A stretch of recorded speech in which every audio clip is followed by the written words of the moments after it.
Crit and Miss Out of the Abyss is a Dungeons & Dragons actual play livestream and is recommended for mature audiences. It may contain coarse language, adult humor, descriptions of graphic violence, horror themes, supernatural themes, Aussie slang, and more fun stuff. Good evening, everybody. How's it going? Crit first, thank you for joining us. We are here with a very special episode of Out of the Abyss. That's right, it is the Season 1 finale, ladies and gentlemen. It's not the way that I had it planned, but after all, I am a DM, so I have to roll with the punches. And here we are. I don't know how it's going to happen. I don't know what's going to happen. I don't know what my players are going to do, but one way or another, I promise you two things. One, we will be ending Season 1 tonight. And two, someone will die. I don't know how I'm going to do it, but I'm going to take one of these sons of bitches down with me. It's the last thing that I do. What's up, everybody? How you doing? Better before you said that. Yeah, slightly concerned. Oh, what you're all sitting on the edge of your seats. You're sweating, with your hands shaking. Been saying this when he's got my pet dog right in front of the big bad monster at the end of last session. Good. I don't know what you're talking about, man. Good. It was just a little dancing fairy light. I don't know what you're so worked up about. Sure. It's never just a little dancing light. It is Never. just a little dancing fairy. No. See, all the information I've got in game is from Thrash being like, these things are really bad. So I'm worried. Well, yes, but for all intents and purposes, Thrash is the only person who knows about that. So as far as what's your dumb character's name? Patch. As far as Patch is concerned, sorry, I've been drinking. It's been a hell of a day. I've got a debilitating headache, so I thought the best way to deal with it is to drink the pain away. And it's not working, but it is making me really mean. And it is it's the end of season episode, so I've really got to bring the pain to die. Everyone, that's what everyone's here for. So yeah, I know. Got to give the people what they want. Sadistic bunch of so-and-sos. That's right. Oh, We love you. It's Out of the Abyss. It's Crit and Miss. It's what you get. How are you doing, Toby? Long time no see, man. Oh, I'm just living life on the edge, you know? Ready to be the last barbarian standing. The last barbarian standing. I feel like that's a jab at one particular party member. No, we don't have any other barbarians, so it's fine. Grace, your thoughts? I'm just not going to say anything because I'm going to let Thrash speak for herself by cleaving her axe into him just like she did with Ront. And we saw how that went the first time. So... Do I sense a bit of PvP coming on this session? Oh, wow. Maybe that's how we all die. I'm against PvP. I'm against PvP. Well, fair. I'm all for it. I'm all for it, especially tonight, because tonight's it's a special occasion. So, hey, if you want to go rogue, want to start cleaving heads, you cleave heads, baby. You do what you want to do. It's no problem at all. So, for every single episode, we have a little bit of banter. I give you guys a question. So I gave you the question just before we went live. You had a little bit of time to think about it. So we're going to go around the table. I want you to say your name, your character's name, and your favourite moment from Season 1 of Out of the Abyss. You know what? Let's roll for it. Everybody roll a d20. See who goes first. 7.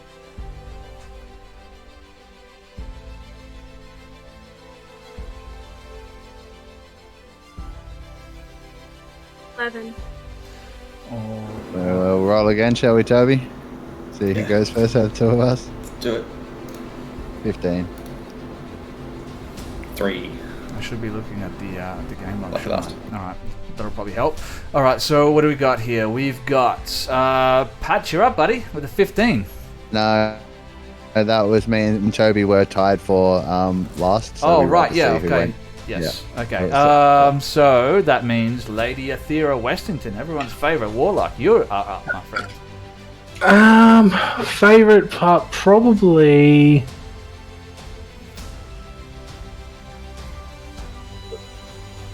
Yeah, the fight over the chasm where we lost our party member. That was pretty fun. It's pretty Fun fun. for you. Not that he died, but like just the whole encounter was fun. Okay. Yeah, that was a Alright. good one. So I'll take that under advisement. More pushing people off cliffs. Good. Alrighty. Then next up we have Thrash the Troublesome with an 11. Oh god. I don't know. I've really enjoyed the entire campaign, but I gotta say I really liked the separating from the party. I feel like that was kind of cool. In the cave with Bark, and I got to speak to a lizard, which was kind of rad. So I feel like this whole sort of section of the campaign has been my favorite. Okay. Yeah, fair enough. Everyone does love a little bit of speak with animals. It's always fun, except when your DM can't think of a good voice for your lizard, so he just makes something up on the spot, and it comes across just really out of character. But hey, it worked out. It was fun. Yeah. All right. Next up, Patch. Definitely got a few highlights, but the one I keep coming back to is us trying to bust out of the prison in the first episode, or the second episode, or whatever it ended up being, and trying to use the tip of the crossbow bolt and the shaft of another broken crossbow bolt to pick our way out, failing epically and getting the lock jammed. That was pretty epic. I dig that. It was fun, but also probably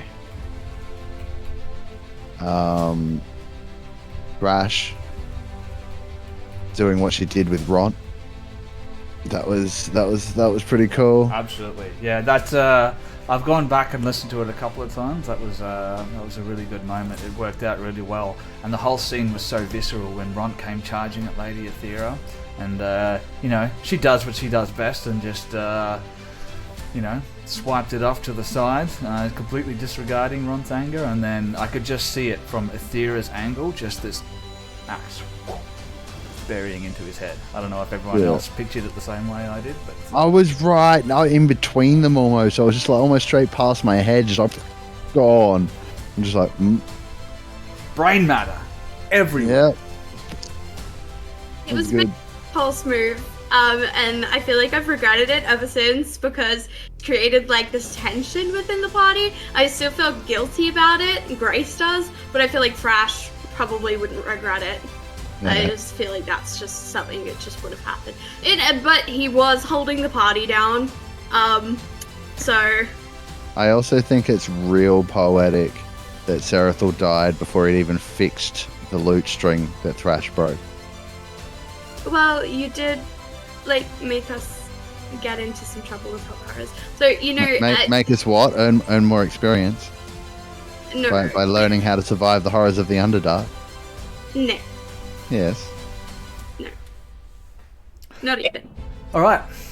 And last, and arguably not the least, is everyone's...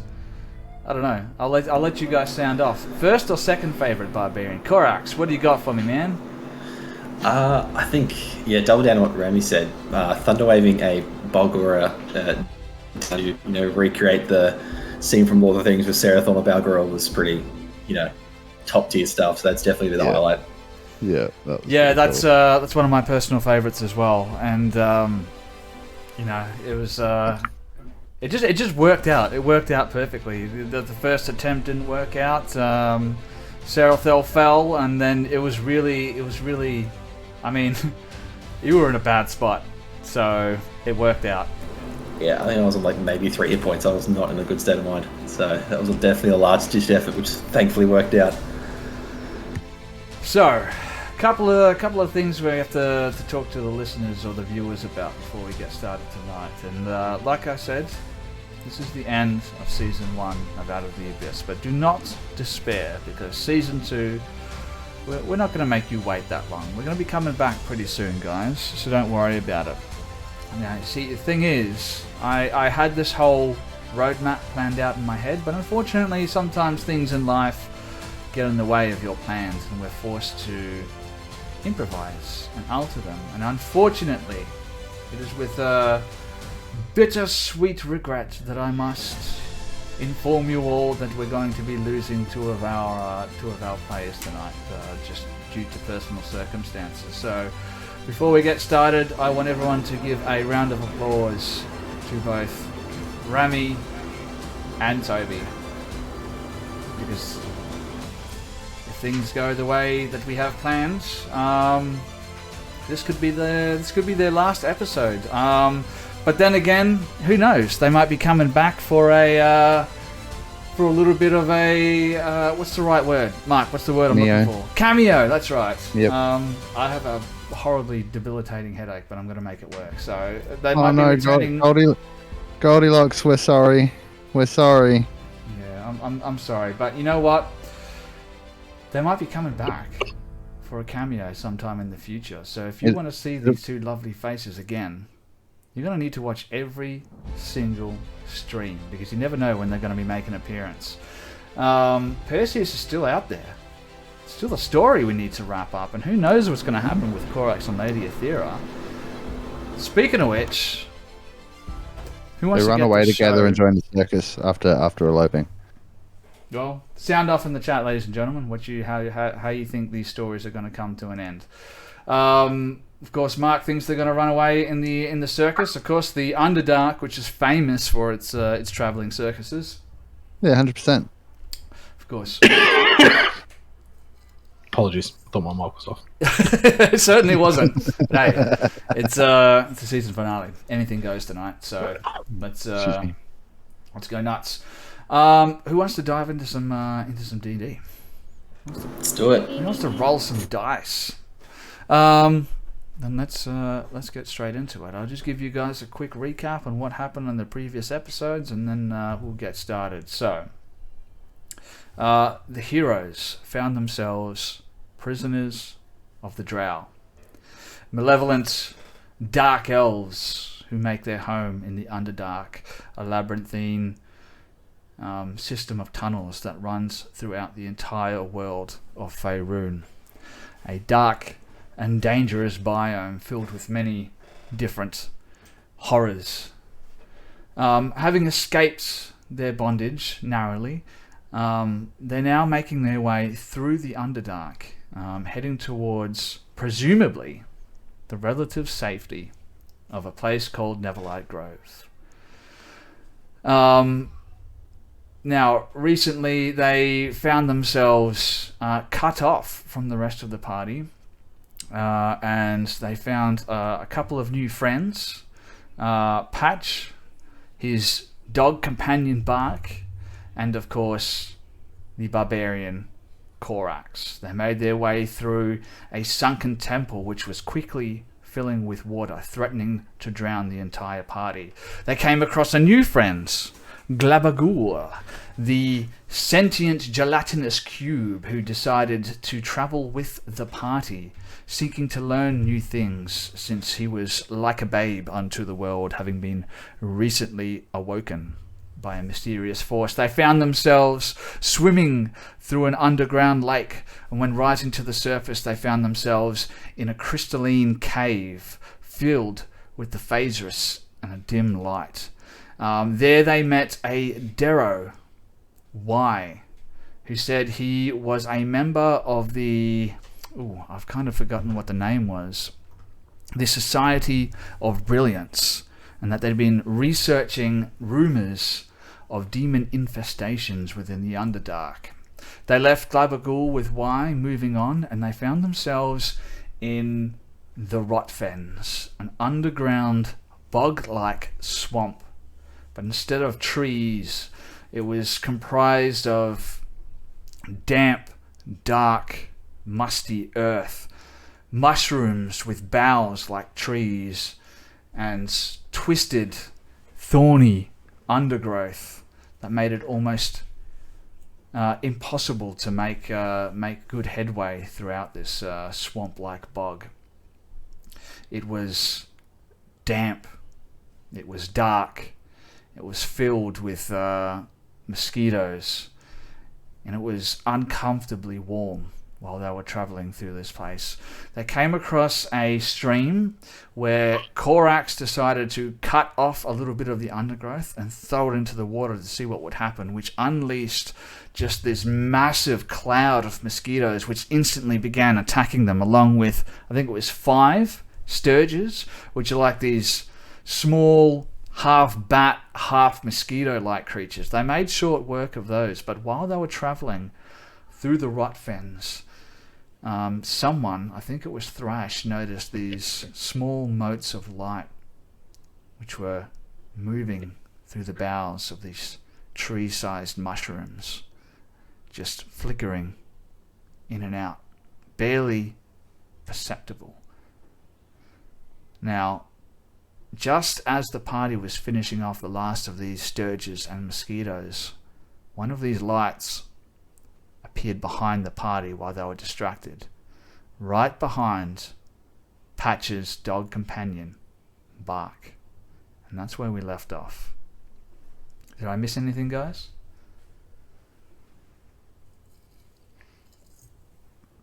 No? Yeah, you missed that Bark has a temporary +20 to his AC just because. And is immune to all effects that require saving throws. Yeah, I think the spell is called Plot Armor. Yes. You can find it in the homebrew spells. You know when you asked whether you could have an animal companion, and I just said yes. Now you know why. It's just another string for me to pull. But that's where we left off, and that's not where we're going to be picking it up tonight, ladies and gentlemen, because we're going to be picking it up somewhere else. So, as the dim light What are you up to? begins to... Oh, wait. There we go.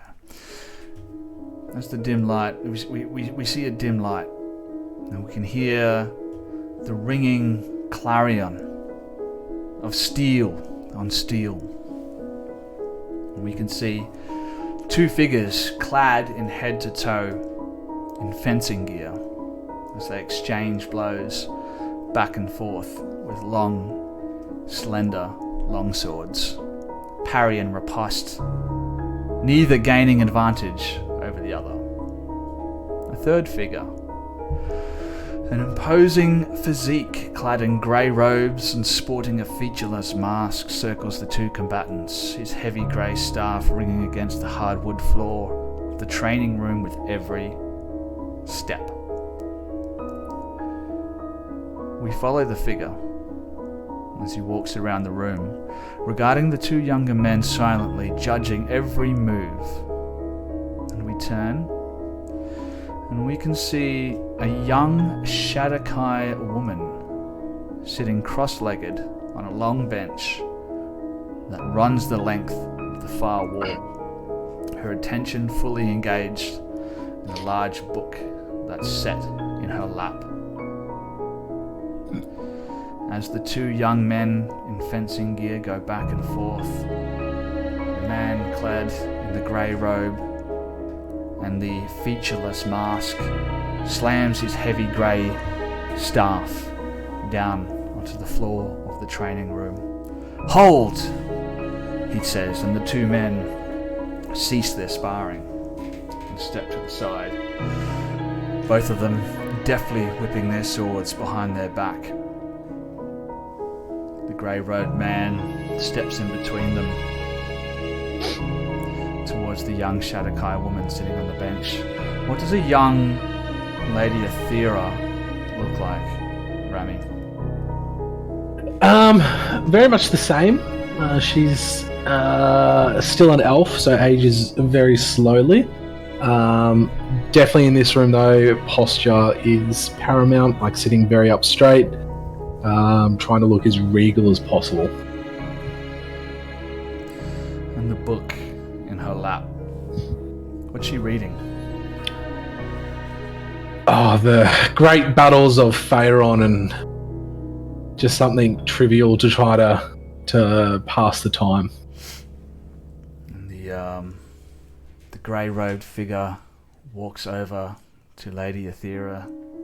She has her attention fully engaged in the book in front of her. He tips his staff forward, pushing the top of the book down so that he can get a better look at the pages that she's reading. He regards the book for a moment before looking back up towards Aethera. Books. More history books. And what do you think to learn from this? More so than these two idiots banging their swords together, Will. You think that this knowledge will give you power over others? Yes. Think back to what I've taught you. What is power? Strength. He turns towards the two young men clad in fencing gear. Oh no! And the man steps forward, and the older man, clad in the grey robes, holds out his hands, and the younger man deftly whips the sword out from behind his back, giving it a twirl as he does so, holding it out, handle forward towards the older man. The older man takes the sword and takes position in the center of the dojo, handing his staff to Ono. He turns towards the other man, Thamel, and he points towards Lady Aethera, and the other young man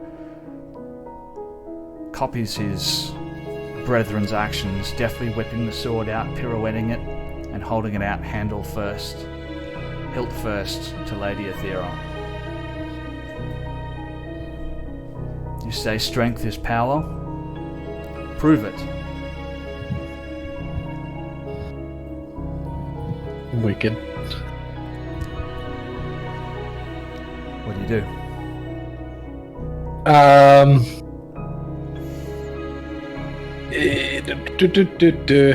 Like the classic gypsy she is, she will start to go into her little blade dance she's kind of forgotten about on her travels, and start to spar with extreme speed, like darting in and out. Alright. I'm going to get you to roll. We're going to do an opposed roll. But I'm going to get you to roll this with a -4 penalty. Alright? Okay, let's do it. 2. Alright. Amazing. So, I got a 14. So, you grab the hilt of this longsword, and all the time that you spent with your attention in your father's library, the sword now feels awkward and alien in your hand as you try to mimic your brother's moves with the sword, deftly flipping it in your hands and pirouetting it. You almost fumble and drop the sword. The man clad in grey robes looks towards you, and he says it again, holding the sword out to the side, its tip pointing towards the hardwood floor. Prove it, he says once more. You whip the sword up over your head, trying to remember your training, and you bring it down an overhead swipe. And as quickly as you can blink, the older man brings the sword up, deftly batting your blade to the side. And as he does so, he brings his other elbow up. You stumble from your lost footing because you put so much effort into this sword swipe. He bats it off to the side and you stumble forward. He brings his elbow up underneath your chin and you can feel a nice crack. You fall to the side, holding your jaw testing it to see if it's been broken or not. The older man turns the sword in his hands, thrusts it down into the wooden floor beside you before leaning down, his eerie, featureless mask just inches away from your face, a little bit of blood trickling out the side of your mouth. And he whispers in your ear, "Strength isn't power. Secrets are power. And secrets are written in the shadows of the world, girl. Do not bring to light the things you have no understanding of." He straightens himself up again before flipping the sword in his hands and holding it out hilt first back to the young man. And from that scene, we're going to transition back to where we were, back to the Rot Fens. So you guys found yourself still finishing off the last of the Sturges when this ethereal disembodied light began to flicker behind Bark. Roll for initiative. And I will change our scene. Where are we? There. All right. Let's have a look. Nat 20, baby. I'm going to add my creature to the combat tracker also.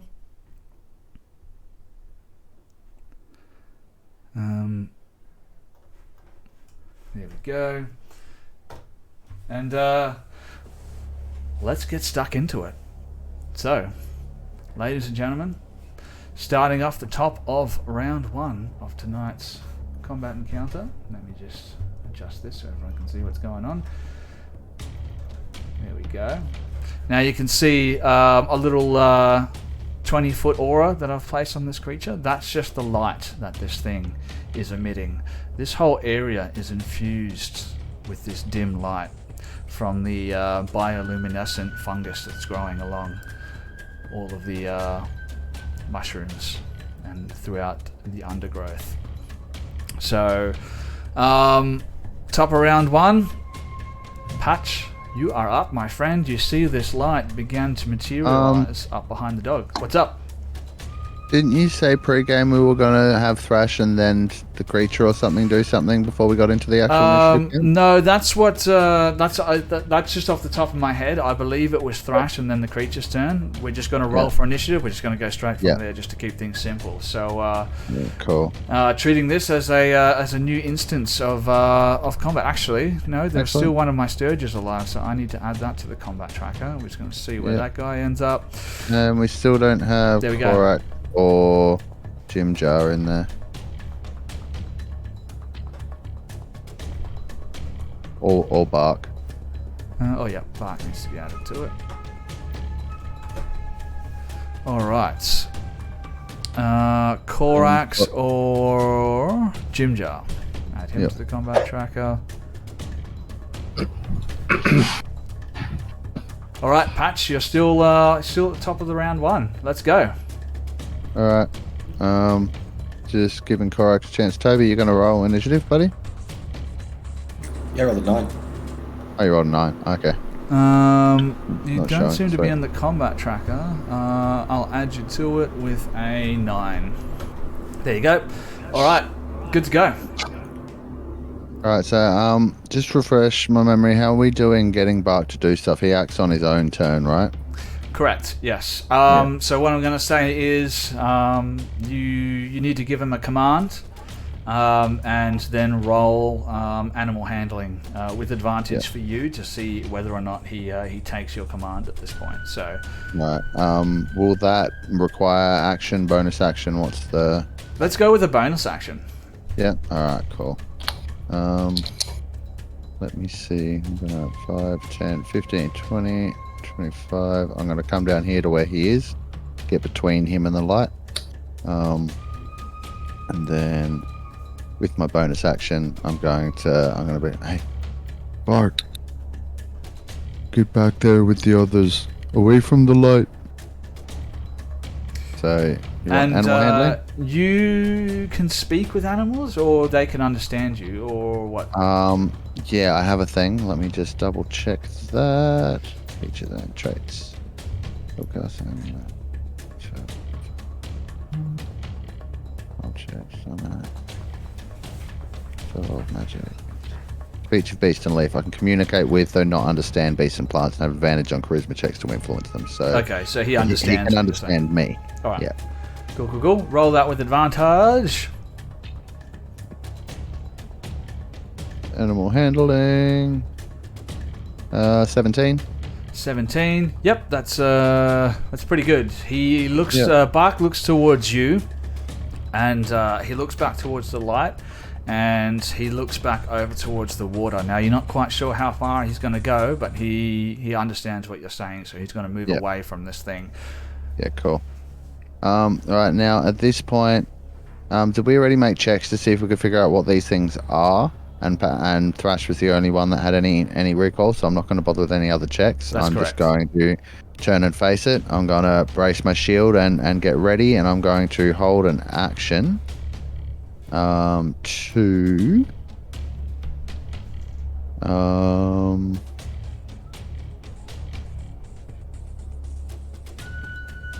cast Word of Radiance cantrip, so I'm holding a spell action. Mm-hmm. If it gets within 5 feet of me. If it gets within 5 feet of you, you're going to cast Word of Radiance. No problem at all. So readying an action. All right. Next up, Jimjar. Who wants to take control of Jimjar tonight? I can do Jim Jar as always if no one else would like to. Why not? Everyone happy with that? Yep. All right. Or if I could just... Oh, there we go. Step block. Nice. He is going to move up over to here and take a bonus action to hide. All right. Roll that stealth. Jeez. Hide.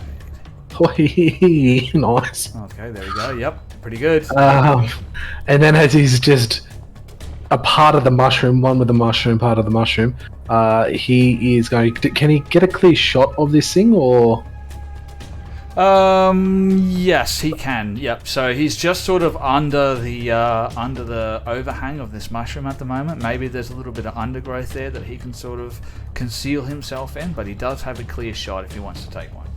Nice. Yeah, he's going to shoot with his hand crossbow with advantage, I'm guessing. For a 9. Probably won't hit. So that'll be Jim's turn. Yeah, 9's not going to do it, unfortunately. This is a rather small. Now that you're looking towards it, you can see the actual core of this light is actually quite small. It's like tennis ball sized, and sort of shedding these 20-foot light, 10 foot of bright light and 10 foot of dim light, and it's like sort of flickering. It's like a light blue, sort of whitish sort of light. But that is a miss, unfortunately. This crossbow bolt just flies wide of this thing, and it sort of like dance and ducks as the crossbow bolt's coming towards it. Lady Athera, it is your turn. Unless Jim Jar wants to do anything else. No, that's Jim Jar's turn. He's tapped. Lady Athera, so if we're just out of combat, I'm still going to have Hex available. So bonus action Hex this little critter. And I'm going to move just a bit to the side and have an Eldritch Blast at him. Hayat. For a 15 to hit? No, unfortunately this Eldritch Blast flies wide. Action bonus action move. That's me done. Thank you. This thing is just dancing and ducking as all these projectiles come towards it, just dipping in and out like a small fairy light blowing in the wind. Alright, then we go to its turn. And then we go to Bark. Bark heard your command, and your command, remind me again, was to move away from this thing, right? It was to move away from the light and go and stay close to the others. Okay. And I would motion towards Korax and Lady Aethera. Bark sort of starts trudging through the thick sort of muddy detritus that makes up sort of the dry ground. And you can see his paws are like sinking in all the way up to where his little doggy elbows are as he like arduously pads through the mud. And you can see it's like clinging to his fur, and he makes it up next to Korax and Lady Aethera over there. His tail tucked in between his legs. He can sort of sense the tension in the air at the moment. And then we move on to Thrash. Thrash, you actually still have a Sturge on you, I believe. I do, and I believe from the last episode I kept trying to get it off, and I literally couldn't. So I think I am just literally going to sink my claws into its goddamn head, if that's alright with you. Yeah, no problem at all. Thrash. And I'm guessing still raging? Yeah. Yes, so rage will carry over from the previous episode. Even though it's a new instance of combat initiative, we're still going to carry over the raging instance. Sweet. So what is it that Thrash is so angry about? That's what I want to know. She is just pissed off in general. She's kept trying to get this freaking sturgeon off her. It wouldn't come off. Everyone keeps asking if they want to help her. She keeps saying no. They continue to ask. It's really peeving her off. She just wants it off her because She's obviously not the only she's the strongest barbarian anymore. Guardian. She is the only barbarian. We have established that he is a palbarian, and therefore she is the only barbarian by that logic. But anywho, semantics. Oh, okay. I love that you Does a followed nat that with your 20? hit roll. Yes! Does a nat 20 for a 25 hit it? That's to attack, right? Okay. Yes. Yes, that's gonna hit it. Okay. It's not immune Amazing. to crits. Okay, so that's 10, 11, 12, 13, and am I doubling the dice? Or am I doubling the damage? I think it just did. It did 2d4 It already doubled then. the So, dice for you. tell me how you Amazeballs. killed this Okay, thing. well that's 13. Okay, so Thrash is literally just gonna be like, I am sick of this bullshit, and she's gonna literally grab it, either side of its head, and then just Wolverine style shank her claws in there, and just rip it apart. I've had it with these motherfucking snakes on this motherfucking plane. And whoosh, you rip this thing Literally. off. Yeah, you grab it, and it's like its wings are still like beating, and it's trying to push itself towards you, and it has this long proboscis, and it's trying to like poke this thing straight into the eyeball, but you reach up with your claws, grab it, rip it off your face, and it comes off with like still a claw full of your like whatever shirt that you're wearing, like a claw full of your shirt. You just rip this thing off, and it's there in front of you, and it's like legs are like writhing around, and you just rip this thing straight in half like a strong man ripping a phone book in half. And you can see this black ichor as well as some blood like spill out onto the floor in front of you. That's your attack done. This thing is dead. What else do you want to do? Oh god, well, since I didn't take a hit, I am just going to scratch myself and take 1 damage so that we can keep the rage Grace, going. You attacked. That's You right. attack something. You don't need to do that. Oh, okay. Never mind. Okay, I don't need to inflict myself damage. You can still hurt yourself if you want to. I'll allow it. I'm good, thank you. No, thank you. I will not do that. And oh god, how many feet of movement do I have? 30 feet. I might just move in front of Bark. What the hey? There we go. Yay. Yeah. All right. End Oh, of we're round level 3 cryptic now. one. Level 3. That's correct. For now. For now. Time being. For now. But who knows? Korax. Rounding up round 1. What do you want to do? Sweet. I will just, with my movement, get up to, excuse you. Just drawing my great axe and then just stepping in front of Patch here. My full movement getting in front of Patch there, and just my great axe ready, just holding my action to attack at this thing, gets within range and looks like it's hostile. Okay. No worries. You move over to there. Top of round 2. I don't know if anyone has anything that they need to track, but this is the top of round 2. And it is your turn. Patch. This thing is just sitting there. It's just dodging all the attacks. Just weaving up and down, bobbing up and down. And it's like this flickering light.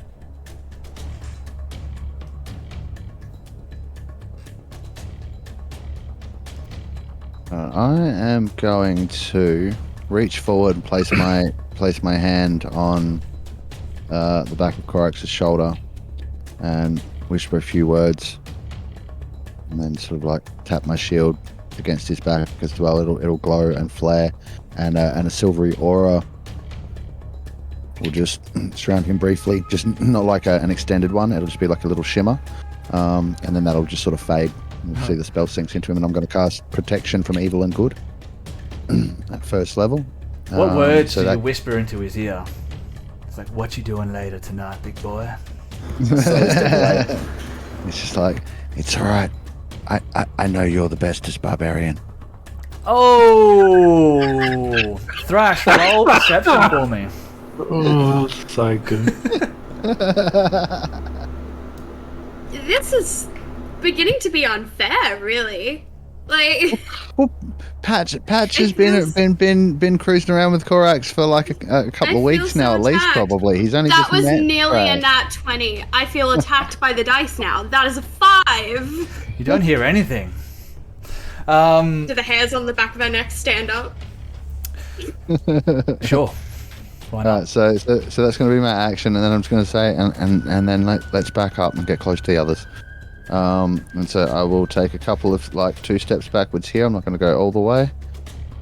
And then what do I have left? A bonus action.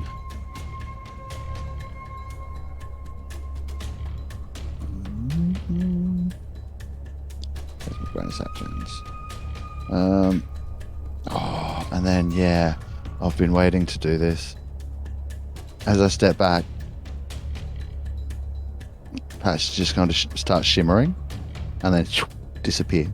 I'm using Hidden Step, which is a Furbolg racial ability, and I have turned invisible until the start of my next turn. I attack, deal damage, or force a saving throw.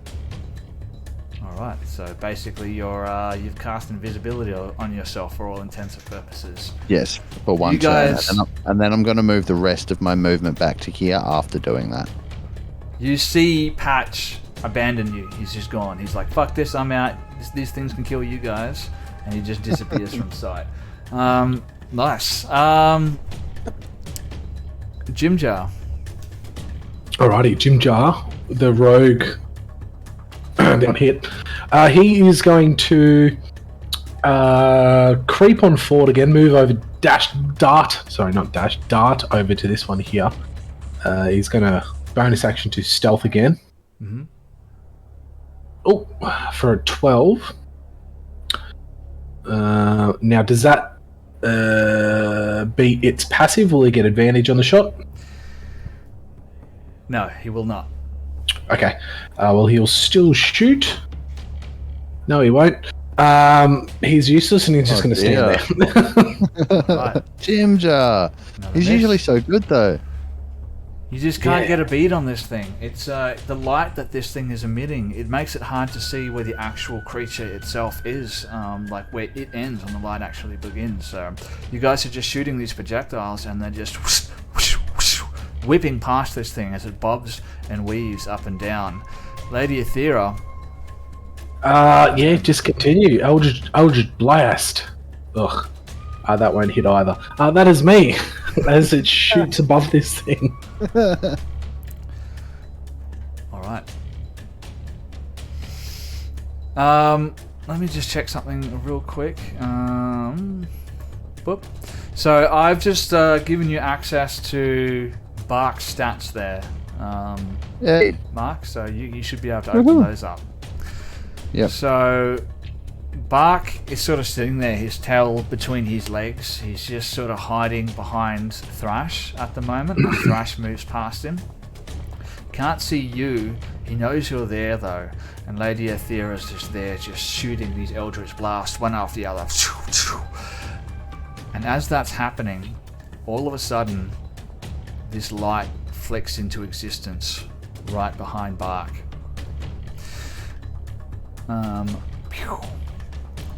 The actual. Another one. Oh yeah, another one. So now I need you to tell me if this hits Bark, because it's going to roll this with advantage.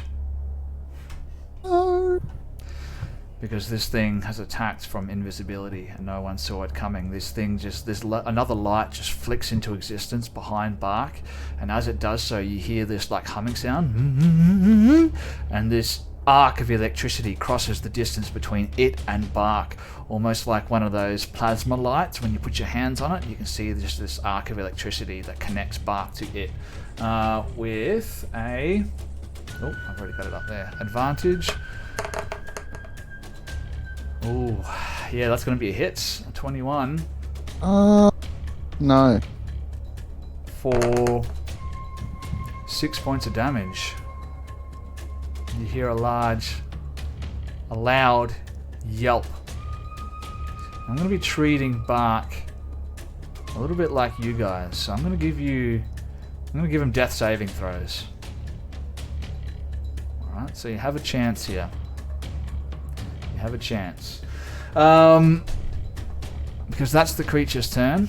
And then, I think, after doing that, it's going to move...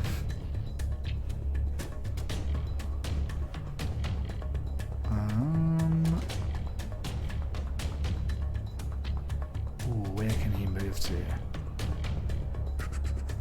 Yes.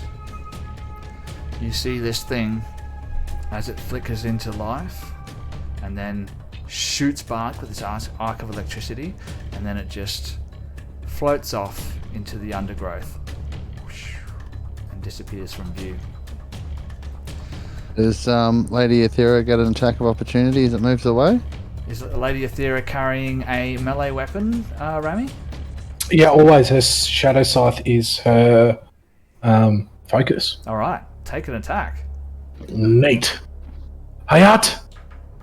Oh, that'll hit. Oh, that will hit. That tracks. Oh. Yeah. It is... Yat. 5 damage. 5 points of damage. Alrighty then. We'll take it.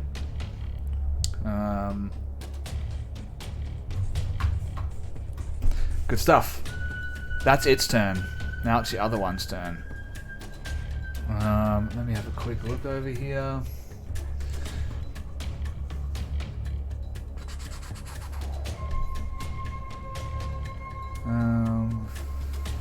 Alright, it is going to move up to Korax and make an attack against Korax. Does my attack go off because it came close with hostile intent? Yes, if you had an action prepared, then yes, absolutely, it does. Yeah, Yes, of course it does. I will rond hit with my great axe. For 12, which I think will miss. So you both miss each other. Nice. So that it moved to there. What was that? 15. And then it is going to fly up. 35 feet up. It is now 35 feet up. So this thing just bobs over towards Korax, and you see that same thing, or you hear it, that humming. But the arc of electricity hits the fungus behind him and sort of leaves this large, like, scarring mark on the fungus. And as it misses, it starts to bob up 35 feet up into the air. So it's now above your head. It's Bark's turn. I'm going to get you, Mark, to roll a death saving throw for Bark. Okay. Here it comes. And I think I'm being very generous allowing this, by the way. Oh, yeah, totally. You should be dead. 19. Oh, so close. He almost got back up. All right. So that is One one success. pass. Remember that. Is Thrash. Michelle. You're up. Just checking something else out too. Just trying to. Okay, so Thrash is 7 foot high. By the way. Realistically, how much reach does a great axe have if I held it by the very end of the handle? For 5 feet. You've got 5 5 feet. You could. I would argue that you can jump up into the air and take an attack, but while you're taking an attack in midair, it's going to be with disadvantage. And even then, I don't think you can jump up 30 feet into the air, so you're not going to be able to reach it, unfortunately. Oh, but you know what I can do that no one else in this party can do because I am the best barbarian? I have 30 feet of climbing speed. Who will have 30 feet of climbing speed? No one. So I'm going to climb up onto one of the mushrooms using my 30-foot climbing speed, and I'm going to jump and swipe that thing out of the air with my great axe. Waiting for Thrash to faceplant because the thing goes incorporeal on her. All right. So what's your movement speed here? 30 feet. 30 feet of movement. You And I'm far away. will have to double move. I'll say if you double move, you'll be able to get up on top of this mushroom over here, and you would be able to reach it, but unfortunately, yeah, that's going to be the end of your turn. Oh, no. I have a tabaxi thing I can do. Hang on. Wait a second. It is all coming together. So tabaxis can actually... You can move on your turn in combat. You can double your speed until the end of your turn. Once you use this trait, you can't use it again until you move 0 feet in one of your turns. So realistically, I could literally move 90 feet if I really stupidly wanted to. But if you just did that would give you the double movement that Sven said you needed, and you'd still have your action to attack when you got there. There you go. Checkmate. Banger. You've got me. Okay, well... Yeah. Okay, Skeeter look. Thrash is making like to a attack. solid argument right here for best barbarian. Korax better pull something out next turn. Yeah, so I'd far like to Korax attack has just scary been line. he's just been fumbling everything. I imagine he sort of let out a little bit of a wet fart as he missed too, so it's just really embarrassing. Sven's as far as that, hiding his tears. Right, something it didn't matter last turn because you missed him anyway, but if this creature is an aberration, celestial, elemental, fey, fiend, or undead, it has disadvantage on attacks against Korax. Okay, yeah, I'll keep that in mind. And it also can't be charmed, frightened, or possessed by it. Like Korax can't be, because of protection from evil and good. Alright, well, if it tries to seduce Korax, I'll keep that in mind. Moving on, Thrash, you are up next to it. You're on top of this mushroom, 30 feet up. Gotta thwack it. Dive bomb. 25! Hell Natural yeah! 20. Man, I wish my new emojis were done. Alright, I am natural on 20. a roll. Roll that crit damage. I'm on an absolute roll. What was that? +3. +3 That's because a I'm hit. raging. Yeah. Cranky. And So not only is that going to be a 23, hit, Thank you very much. yeah, 23 points of damage against this thing. You bring your axe down on it, and you actually manage to cleave it straight down the middle. Oop, excuse me. But you do feel like not all of that went through. Fine. Not all of it went through. It's resistant. I'm amazing. All right. Oh my god, did I just split it in half and now we have 2 of them? No. I It's just done it's that. just resistant to the damage you're dealing to it. It's Korax, you're being outshone. This thing is 35 feet above you. What do you want to do? Sweet, I'm just going to back it up a little bit so I'm not throwing directly up, and then I'm going to pull out my second last javelin, and because it's just out of reach with disadvantage, but I'm going to try and yeet a javelin at it. Right, yeet a javelin at it. Go for it. But yeah, disadvantage because it's outside my short range, but yeah, still pretty good for an 18 to hit. Disadvantage. That's a miss. Shit, really? Yeah, Okay, this is a make a bitch save monster. Got it. That's my turn then. That's gonna be good. Yeah, that's me. All right. Top of round 3. Patch. You're still invisible. Thrash is up on top of this mushroom. She just I'm not clicked this invisible. thing. I'm not invisible now. Oh, Yeah, I think so. you return to I'll- the land of the visible. Let me just double check that. I'm pretty sure it's until the beginning of my next turn. It might be end. Let me see. No, it started my next turn. So at the start of my turn, I flash back into existence, which is kind of well timed, because you know, it's going to be a case of like. So anyway, I started blasting. No, not really. Patch is going to immediately just like bark. No! And his body's going to immediately start to glow and shimmer with the stars, and the form of a chalice will take shape across his chest, made out like a constellation in stars. So bonus action, starry form, chalice. And then he's going to lay his hands immediately on Bark and pump a first level cure wounds into him. Which, regardless of what I roll, will heal him to full hit points, because I have a +4 modifier and it'll be at least 1, and he's only got 5 HP. So Bark's back to full, and then I get to do my other thingy. Oh, I felt like I kind of forgot massive damage rules for Bark, but that's alright. We'll move on. How much damage did it do? 6? Was it 6? Oh, okay. Yeah, it was I only can't 6, remember. so it only just took him down. So that's a wild shape to do my starry form. And then the chalice is, I'm just checking the amount. Yep, it's 1d8 plus 4 hit points that I can then give to someone within 30 feet. So looking around. You can give it to the will-o-wisp if you want to.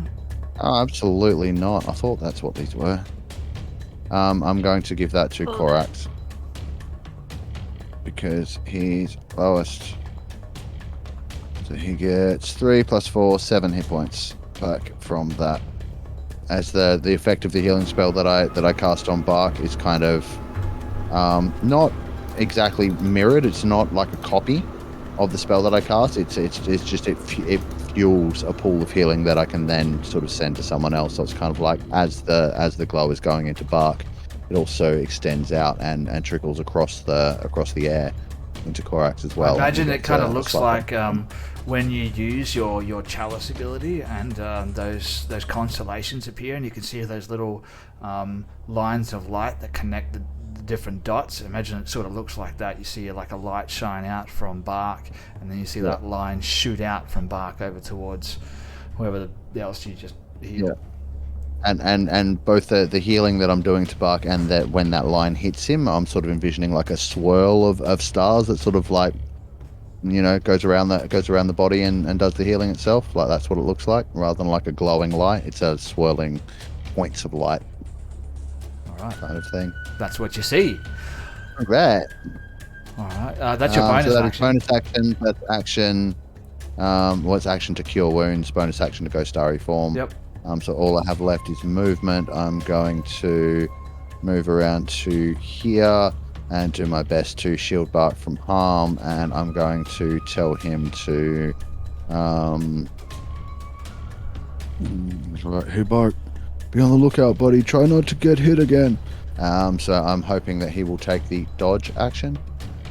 All right. Yeah, don't need to roll for that one. He's going to take the dodge action on his turn. He's gotten back up from being knocked unconscious, but that will be on his turn. And I'll give him a little scratch behind the ears as well. And it's all right, buddy. I got you. He sort of he puts his like face and nose down to the ground as you scratch him behind the ear.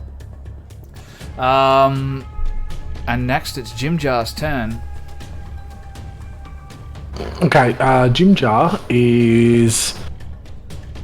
What was this? This thing was 30 feet up in the air? 30 feet up.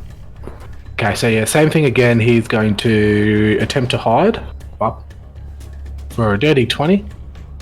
And then hopefully that beats its passive. He's going to shoot it twice with advantage. Oh, shoot it once with advantage. Yeah. Oh, gross. Oh, 15 won't hit, will it? No, unfortunately that's not going to be enough. This thing is ducking and weaving as crossbow bolts go flying and just not able to find purchase on this thing, unfortunately. But it is Lady Aethera's turn, so you got a second chance here. Can you make up for Ginger's ineptitude? Let's try my best with another Eldritch Blast.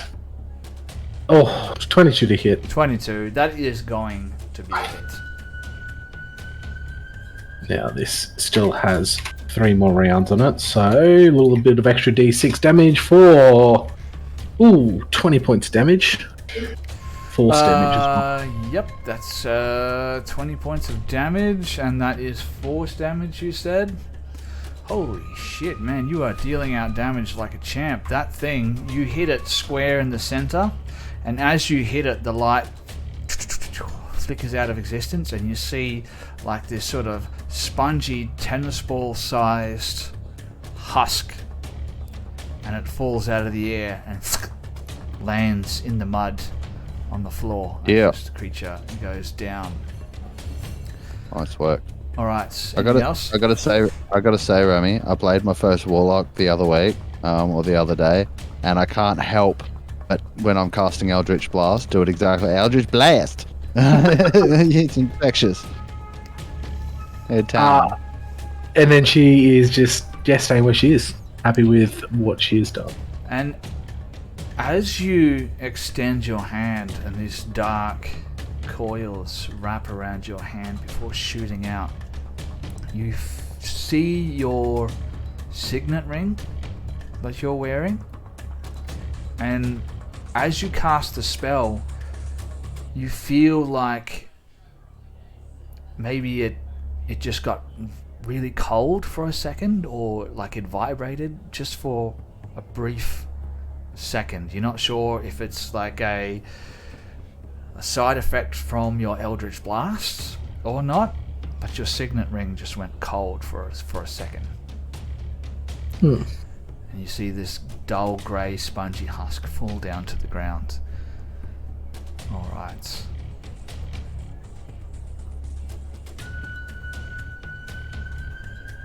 Now it is Bark's turn.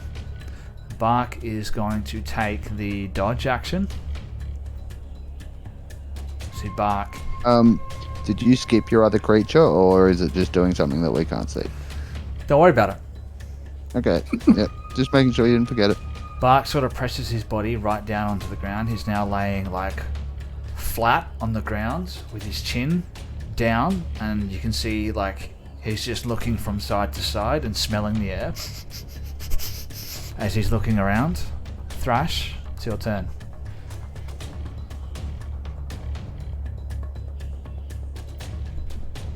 I don't even really know what to do. It's dead now, I guess. Did any of us see that other one fly off?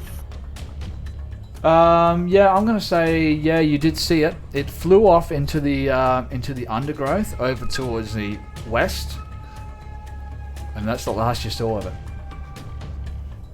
Okay. Well, Thrash is gonna get down from the mushroom, and sort of look at everyone and be like, "Well, I did tell you so. For starters. For seconds, I don't think we should try and follow that. I really just think we should go the other way." Is it going to follow us? I mean, maybe, but wouldn't you rather cross that bridge when it gets to it? Uh-huh, let's go. Alright. Korax, you're up. Oh, we're up. I can't really see anything, so I'm just going to kind of just give a stare at to. Tell you what, directly that actually. one, and then, whoop. Thrash and Korax, give me a perception check.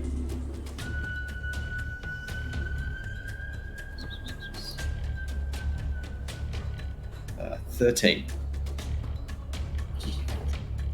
19. 19.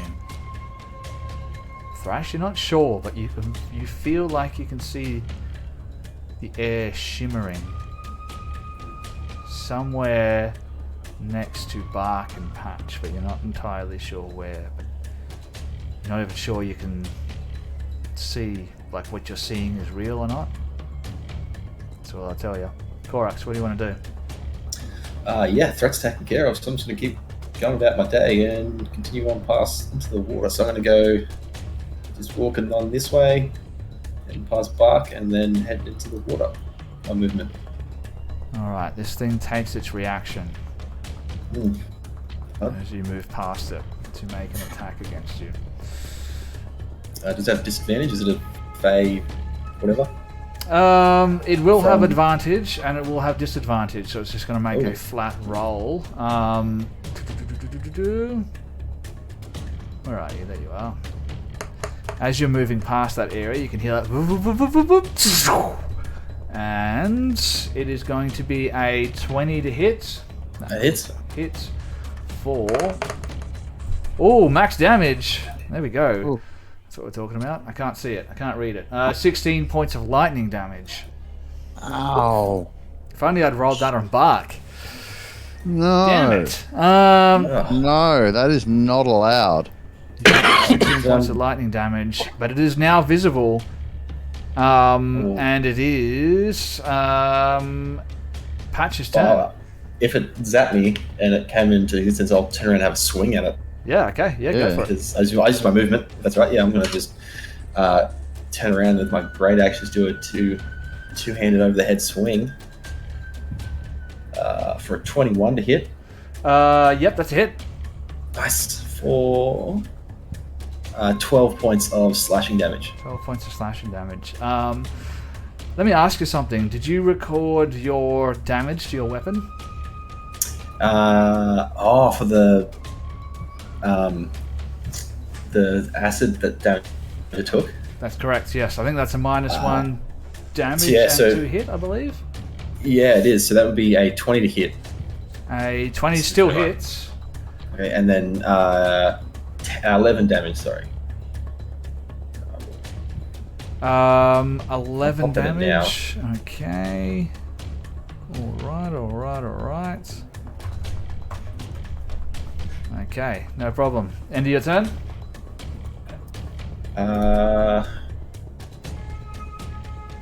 Yes. Yeah, it's gonna be me. One round. Yep. Alright, Jimjar, it's your turn. This thing is now visible. Yeah, so... Yeah, Jim Jar is going to dart over to here. Attempt to stealth again. Come on, buddy. Probably not. And he's going to attempt to shoot it once. No, I That mean, was not a hit. he keeps getting caught in these thorny brambles, and it's like he can't find his footing in the mud. So a 20. The 20 not hit it. The 20 does hit, but the stealth isn't good enough, unfortunately. That's alright. He's still getting his sneak attack fock. He's got some friends there. So it'll be 8 plus 11. Oof. Oof. For 19 damage coming into this thing. 19. So you see the light flicker for a second and almost fade out of existence, but it's still there, just very faint and flickering, almost like it's struggling to keep its form. You can almost see that that dull grey spongy husk in the middle of it now that the light is flickering. And Lady Aethera, it's your turn. Okay, so Lady Theora will use her bonus action to move the hex. Hang on. You skipped me. Yeah, but I didn't care. I'm joking. I did skip you, didn't I? How did I skip you? Yeah. What happened there? Because it was about to be my turn, so the tracker may have moved on, and then Korax Oh, did his that's thing. no. It's because I took a reaction and then I skipped. Yeah. Okay. So Patch, you may act if you wish. Thank you. Okay. I am going to put on. Oh yeah, excellent. I'm going to look at this creature, and Patch is just going to Look say. as a full round action. Right. Yeah. Okay. So I'm not going to look at it. I'm just going to say, all right. So you need to stop disappearing so my friends can hit you, and that's going to be the verbal component required to cast Fairy Fire. And I'm going to make sure the cube only gets this creature. So I need it to make a dexterity saving throw. All right. Dexterity saving throw, 26. For real? Yes. Okay, never mind. That didn't work. Does fairy fire? Does the dust still cover them even if they make their dex saving? No. It's objects are automatically covered, and creatures get the dex to see if it does or not. Oh right, okay. I'm thinking about Pathfinder. Okay, no problem. Yep. So that's that. Bonus action. I can only cast cantrips, and none of those are bonus actions. Excuse me. So with that, I will just brace with my shield and hope for the best. All right. Now it's your turn, Lady Aethera. Okay, bonus action to put my last round of Hex onto this thing. No, sorry, second last round to put Hex onto this thing. I'm going to move up to here, get a good angle, and have a shot at it. Ciao! Oh, no, that was damage. Don't mind me. We'll But ciao! roll that over. That is a miss, and you hit Korax square in the face, and you blow his face off. Bam! Gone. His body Well, he falls. did promise death. I know, the only barbarian! His body falls limply into the ground. Okay, now it's everyone, Grace. Hey, if it means anything, I'm rooting for you. Okay, so that is a miss. And that is me. The bonus So one action day, you guys are gonna need to know something, and since I'm taking all the notes, I'm not gonna share anything. I'm taking loads of notes. Yeah, I don't think that's going to matter very pretty soon, unless you want to post them up for everyone to see. Okay, it's the creature's turn. No, it's not allowed to have a turn. This is not Tales from the Roguelite Tavern. This is Out of the Abyss, and I think I will be making the decisions here. Thank you, Mark. Okay, fair. When Korax hit this thing, was it Korax that hit it? It sort of flickered and almost faded, and now it completely fades and disappears from sight. And it's gone. What do you want to do? We're gonna move out of initiative order now. Feel free. I didn't know I had this, but I have a potion of greater healing, so I'm just going to pop the tongue on that and have a little chug-a-lug and make some healing. Where did you get a potion of greater healing from? That's a fantastic question. I'm pretty sure it was in the temple towards the end of the temple. Oh, right, yeah, that's right. When you went digging around in the well. Yeah. That's right. There was a potion of greater healing in there. And you guys have a couple of items as well that you guys found in the sunken temple. So if you decide to take a rest, let me know. But in the meantime, ladies and gentlemen, level up. Yeah! Alright. Did I not get that potion then? Or? Yeah, I'll bother if we're leveling up. Well, I mean, it's to my mouth that I know about. Oh, fuck it, whatever. I said it, I drank it. Get rid of it. Yeah. It's gone. Yeah, fair. Alrighty then. What we'll Right, do, so- guys, we'll just go for a really quick short break while you guys do your level up. It'll only be for like 2 minutes, and we'll come back and we'll fucking trash. We'll talk about your level, and we'll get stuck back into it. Alright. Sound good? That's the worst healing potion ever. Yeah. All right. We'll be right back, guys. Literally, it's only going to be 2 minutes. I just have to check on something real quick, and when we come back, we're going to talk about these level ups, and we're going to continue this Dungeons and Dragons action. We'll be right back, guys. Alright. And we are back. I told you it would be a short break, and it was, because I always live up to my promises. Isn't that right, Ramy? Yes. Yes. Oh, look at that. That was the. You said that with a lot of conviction, so I believe you. You rolled a good charisma check. All right, so guys, while we were away on a short break, everyone did their level up stuff, but I've decided to introduce something new with the leveling up system. So we are going to be rolling hit points live on air. Now, what I've done in the past to make it a little bit fair is what I've said is you can roll your hit points. If it's less than the average, you can just take the average. I'm not doing that anymore because I want to make this more, what's the right word? Exciting. So what we're going to do is we're both going to roll hit points. You're going to roll it and I'm going to roll it. And you can choose which one to take. How's that sound? We get to know what you roll? Yeah, I'll tell you what I roll. Of course I will. Okay. Yeah, sweet. Who wants to go first? Oh, well. Yeah, right. Oh, Everyone. No, you guys are right. You go. go, Lady Thera. All right, Lady Aethera. Ladies Let's first. go. What's your hit dice? D6. D6. All right. Took my second wizard. All right, you roll first. I'm taking the 6. Oh, god damn it. Yeah. I'm going to roll just to see what I would have done. A 1. I would have gone, damn it. Nicely done. Son of a bitch. All right, you get the 6. Okay. Korax. What's That was your, easy, guys. Just do that. What's your hit die? With my second level of barbarians, D12. D12. Ooh. All right. He's You roll getting first. even more barbarian-y. At the average 6. 6. All right. Let's see if I can roll lower than a 6. A 6. Sweet. 6 it is. You got as a barbarian, you got the same as the as the wizard / warlock. Well done. All right. Next up, who wants to go next? I reckon Grace, because I want to see if Thrash can out-barbarian the barbarian, Right. the barbarian's hit point I roll. don't understand why we're pitting everyone against each other. You started this.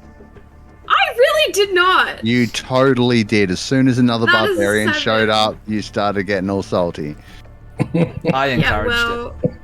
All right. Yeah, He of course, did. it's hilarious. Thrash, another Great. level of barbarian, so another D12. yes. All right. You roll first. 7. Okay. We're just about average. 6. 7 it is. All right. Oh, you got 7 too. No, I got a 6. he got a So 6. You got the higher yeah. one, so you can take the 7. Last up, Mark. All right, it's a D8 for me. I'm taking another level of cleric, so that's 2 apiece for druid and cleric now. I rolled a 2, so I hope you roll better than that. All right, it's all up to me. All right, let's see what I Yep. can roll with a D4. Was it? No, it's a D8. Oh, okay. D8. Would suck. I rolled a Come 4. on, I'm not a wizard. Okay, 4 is better. That's You're the welcome. average for me. So You're thank you. welcome. Thank There you, Sven. All right. So you took another level in cleric, but for those people who are watching who don't know Dungeons and Dragons, what are you doing here? First up, and second of all, the players are now level 4. So level 4 in D&D is one of those the crunchy levels. It's where you get the choice between taking a feat or increasing your ability scores by 2. So, did anyone? Your class. Well, we've already got 2 multi-classes, so let's start with Korax. Korax, what did you get with level 4? I think we're all multi-class, aren't we? Everyone except Grace. Yeah. Grace is the only pure class here. Aside from solidifying myself as the strongest party member, I got reckless attack and danger sense. So, reckless attack, I can attack with attack with advantage, but then all attacks against me are also with advantage. And danger sense, I believe, let me double check. I think I get advantage on dexterity saving throws that I can see. Yep. That is yes, Yep. yes, advantage on any dexterity saving throws that I can see. All right, so make all the dex saving throws invisible. Great. The other barbarian, Thrash. I'm kind of tossing up between taking tough or the grappler feed. I'm not really sure which one yet. Okay. Because I my mean, hit points with- are already pretty crispy. I could stand to lose 5. So with the way Thrash carries on in most fights, I think Grapple would be perfect for her. yeah, why not? Okay. Yep, I will take the grappler feat. So I have advantage on attack rolls where I go to grapple people. I have advantage on attack rolls against a creature I'm grappling, and then I can use my next action to pin a grappled creature so they are totally immobilized. But that also means that I'm totally immobilized, so it's kind of a... yeah. Alright, I dig it. Lady Aethera? I took my Rogue wizard. Sorry? Rogue dip? No, not a rogue dip. Well, that could work later on, maybe. Yeah. I took my dip into wizard, so 2 wizard, 2 warlock. So now I've got my tradition, and I've gone the shadow dancer, a reskinned blade singer. So it just gives me the best stuff in the game. I can bonus action to get +4 to my AC, extra 10 feet of movement, advantage on acrobatics, +4 to my con saving throws to maintain concentration. I just become an absolute speedy gypsy. Yeah, blade singing or shadow dancing as it is here is actually really cool. It's one of my favorite wizard things. I dig that. It is fun. It's my favorite type of character who can cast spells and also stand and bang, which that sort of gives you, especially with that advantage to con saving throws. You can use those spells to protect yourself and have advantage, so they don't just disappear when you get hit. Grab the mobile feat with that, and you're sorted. I've got enough movement with my Shadow Kai and my Warlock stuff. Mobile gives you the being able to, like, anything you attack, you don't even have to hit it. Can't take attacks of opportunity against you, so you can like move in, attack, and then move back out again. So you don't even have to be in range of melee things to hit them in melee. You can just bounce back and forth. I do it with my ranger all the time. Speaking of taking attacks of opportunity, I'm going to take an attack of opportunity against you, Mark, and put you on the spotlight. What do you got? So I'm taking another level in cleric, so that brings me to 2 cleric, 2 druid. So as a twilight, this is where I get my channel divinity, so I'll be able to turn undead now. Gross. And as a twilight cleric, I get twilight sanctuary. So it was a toss up between this or going another level in druid and getting 2nd level spells.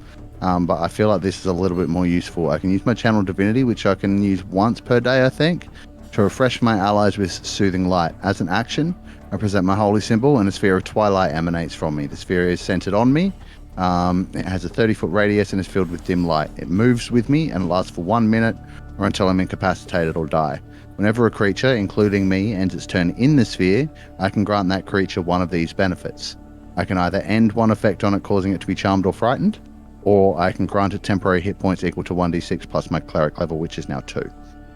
So every turn, if someone is every time someone ends their turn within 30 feet of me while this is active, they can take a d6 plus 2 healing, or temporary hit points on top of whatever they currently have. I hate it. I hate it. Yeah, I thought you might. I hate your character. I think it's all your great. Can't wait to kill him. But and this is kind of reflecting the fact that, like, I thought about the druid thing, and like, he's a druid of the stars, right? He's been in the Underdark, gaining all this experience. He can't see the freaking stars, so he's probably relying more on the cleric gifts he's been given by Talishrin to get by, because he's got more of an ability to reach that at the moment, not being able to see, the other source of his power. So that kind of makes sense that that's what he would have been developing and getting better at. all right, no worries. So, with all that out of the way, this thing has disappeared and moved out of your sight. Jimjar crawls out of the undergrowth, stands up, and brushes all the mud and dirt off of himself. Sort of stows his bow and looks up towards you guys, and he's like, Did we get it? Is it dead? I don't know what he sounds like anymore, something like that. That'll be fine. This is my voice now. I'm Jinjar. All right, let's do it. Did we kill them? Yes, we did, buddy. We got them all. So One quick question, Sven. With a level up, they usually get applied when a long rest happens. Are we applying one or no? Yeah, I'll have to think about what I ruled for that because I kind of forget. But I'll tell you what, you get your new skills and all that kind of stuff, but your hit point will remain the same, but your maximum will increase until such a time as you can heal yourself. Does that make sense? Yep. Or whatever it is that D&D Beyond says for now until I can... Well, D&D Beyond, when you do your level up, it doesn't apply the rest of a long rest, like it doesn't restore abilities, but it does max out your hit points again, back to your new max. Okay. Does everyone remember what the hit points were before leveling up? Because we should. I do. Oh, hang on. Yeah, 28. I haven't been hit yet. Yep, I was on 27, so same. 33 after the healing potion. Yeah. Cool. Is that all you got out of that? Mark's on 500. Like 3 2s and a 1. It sucked. Bark's dead. Oh, Bark had a heart attack. That was really troubling for Bark, and he's quite an old dog. And he had a heart attack and died. Turned around, he's just lying there dead on the ground. And as he falls to the ground, his wallet falls out of his saddlebag. And Revivify. I don't have it yet. Open it up, and there's a letter in it. It was a letter of retirement. He was going to retire tomorrow. I know it's tragic. You hate to see it. But that's where we're at.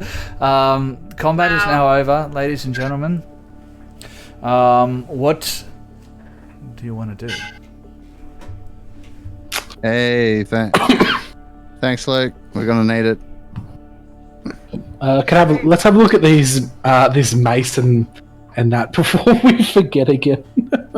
Yeah. Right, so that's going to require that resty thing. Yeah. So at this point, what I will tell you guys is you've been pushing your way through the rot fens for a good 8 or so hours now. I got you guys to roll survival checks on the previous episode, and unfortunately, you did not roll particularly good. So you haven't found your way out of the rot fens just yet. So you have an option.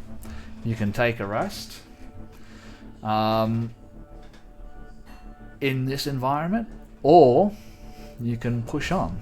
Entirely up to you. What do you think, guys? Push on for sure. Nah. Have a rest. I mean, I've still got plenty of spells up my sleeves. Heaps of healing. If this environment, from what I wrote down last week, it will not have a good sleep here. It's too dangerous. We'll not be able to rest. All the Underdark's fucking dangerous, mate. Yeah, but some places are better than others for the resting thing. Right, I let's get think we everybody should along. just keep going. Yeah, and then I'll turn around and start trudging through the sloppy, delicious-looking water. Alright, and as you step up into the water, you can see a lot of those mosquitoes that were burnt up earlier has sort of come back again, and as you trudge to the water, it kicks them back up again, and there's like this swarm of mosquitoes. It's nothing to worry about at this point. It's just extremely uncomfortable. The rot fens it's humid down here, and the water is like the ground underneath the water is like this tangled mess of roots and like thorny bushes even under the water, so walking through it is quite difficult. But you guys are going to continue on, is that correct? Yeah. Yep. Alright, so what I'm going to need is a couple of things. First of all, I need a con saving throw from everyone.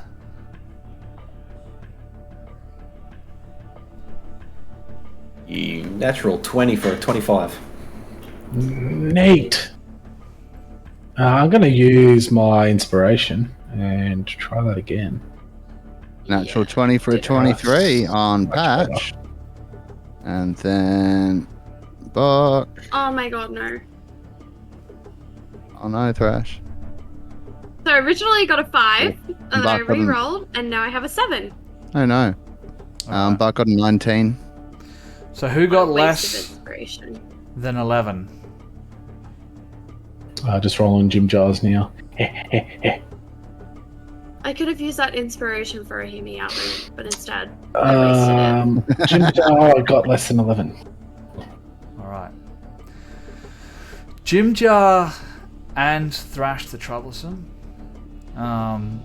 both take 1 level of exhaustion. Oh dear. Do I still get my benefits? No, but because this level of exhaustion does not come from your inability to sleep, insomnia. This is simply from the forced march that you guys are doing at this point. So you take 1 level of exhaustion. Now that that's been done, you've got an option here. I can get you guys to roll a group survival check, or you can designate someone to be leading the pack. Patch is really good at this. Doesn't for when you push past your exhaustion rate, isn't that at the end of the hour you make the con save? Yeah, but I'm gonna say like this is gonna take an hour for this to sort of happen. Okay. Alright, Patch is pretty good with his survival. If you want me to take the lead. Can if anyone else is proficient, can they assist me to provide advantage? Let's have a look. No, unfortunately, I'm not proficient in it. You know what? Jimjar will help you out. Alright. Is Jim Jar proficient in it? No, but he is a resident of the Underdark, so he's probably gonna have a little bit of a better idea on where he needs to go. So. Oh, for fuck's sake! 15. 15. Better than the nat one I may have got. I would have gotten. And I only rolled a 9, so I got a +6, so that kind of helped. 15 is not too bad. So you push on past your exhaustion. And Thrash and Jimjar are both looking a little bit worse for wear. I might need to write that down.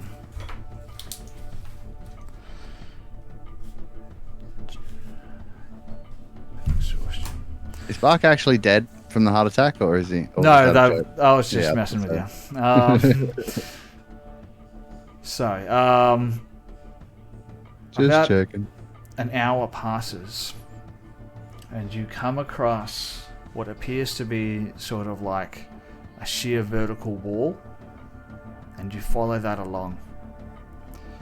And after a few more minutes of pushing through like the thick brambles and undergrowth and wading through this dirty like water, you look around and you feel like every now and then you can see just a little mote of light passing through the boughs of the mushrooms around you. And Patch, for a second you think you can hear whispering. Then it fades. You guys hear that? No, I can't hear that. What is it? Sounds like something whispering. I don't know where it came from. And he's kind of going to look around a little bit nervously, but also kind of curiously.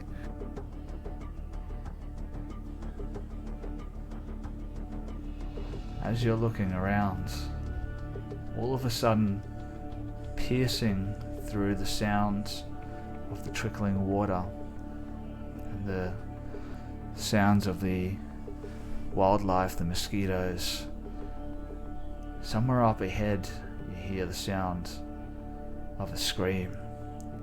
Ah! Quiet. And then, ah!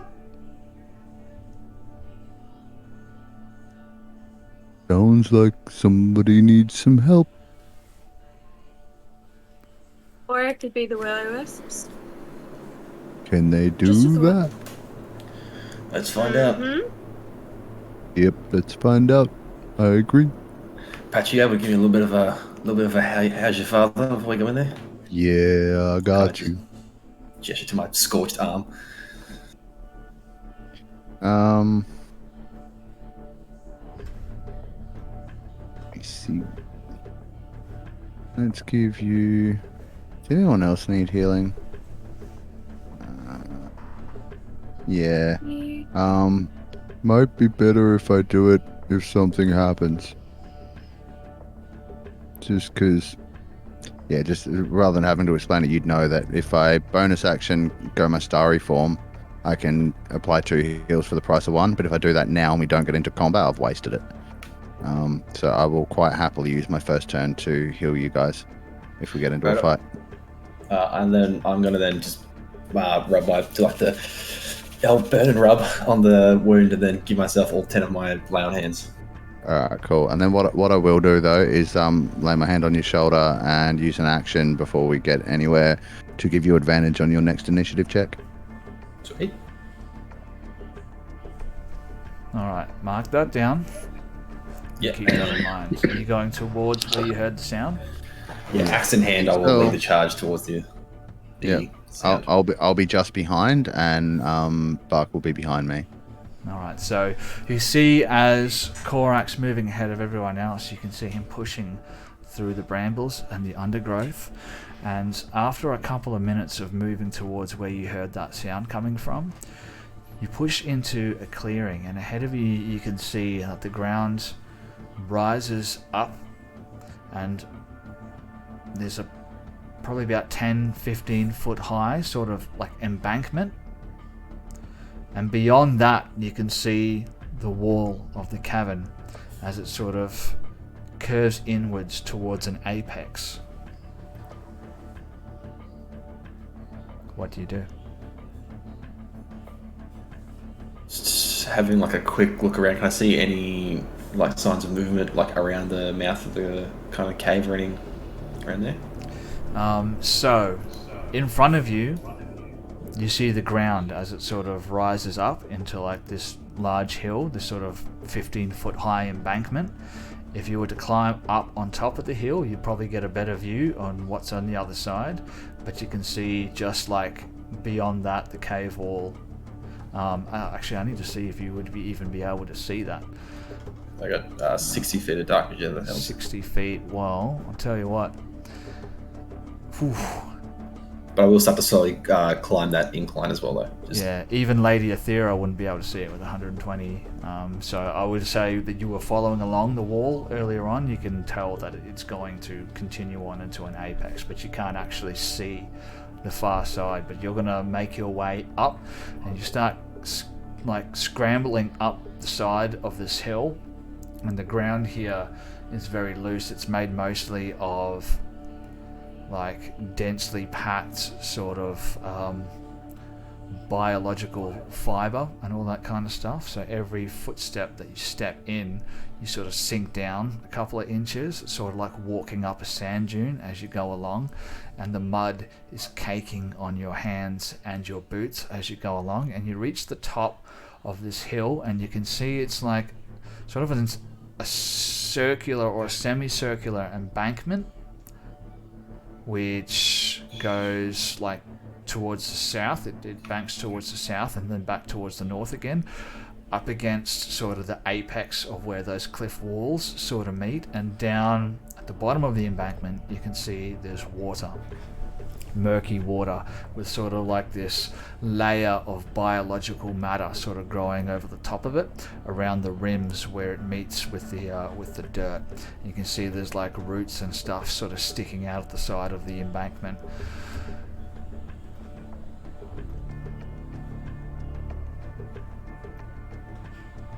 What do you want to do? Just kind of flip my axe to both hands and just kind of slowly approach towards the water so I can kind of get a bit more of a better look at it without actually just trying to stay maybe like 5 feet away from the actual the bank. Just get a little bit closer if I can see any movement in the water or anything like that. Alright. What's everyone else doing while he sort of climbs up there? I'm gonna walk with him, very slowly. Walk up. Would I be able to roll a stealth check as well? Yeah, dude, go for it. Amazing. Yeah, I'm That's a staying close to 10. Korax. The Buck's staying close to me. Why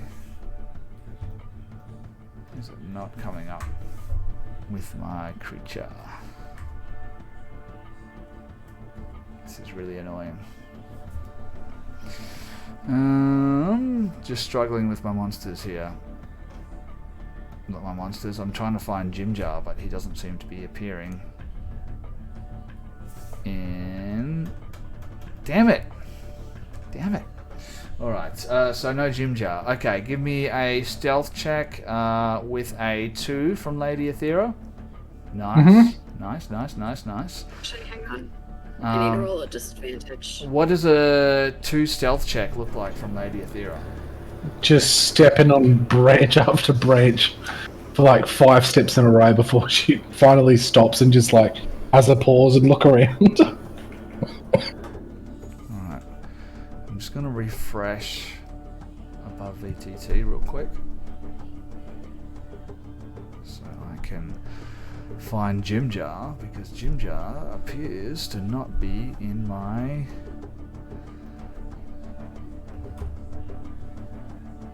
There he is. There we go. Fixed it. And... Bark. Jim Bark. That's not his name. Okay. Let's go to the map.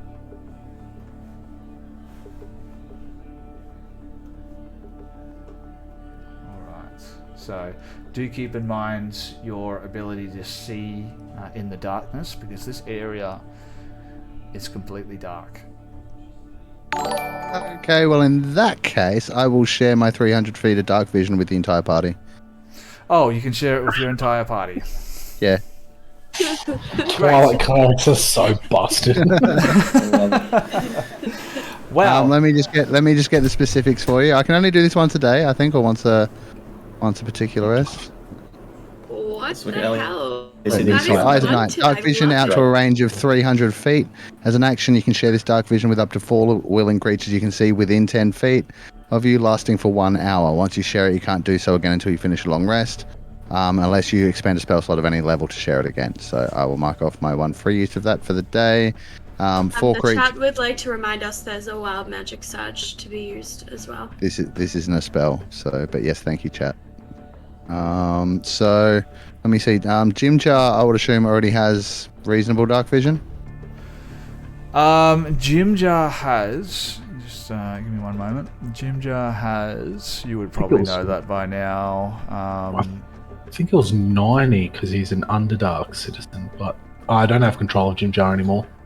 You know what? Funnily enough, it doesn't actually say, but he is a deep gnome, so he should have dark vision, but it doesn't say it in his stat block. I'll give you control over him. Player accessible stats. What about Lady Aethera? She's got 120. She can Okay, see so quite far. you're better off than most of the rest, hey? Yeah. Because Bark, I'm assuming, as a mastiff, doesn't have great dark vision, right? No, I don't think he has dark vision at all. Fizz Cannon just said Deep Gnome has 120 feet. Okay, there you go.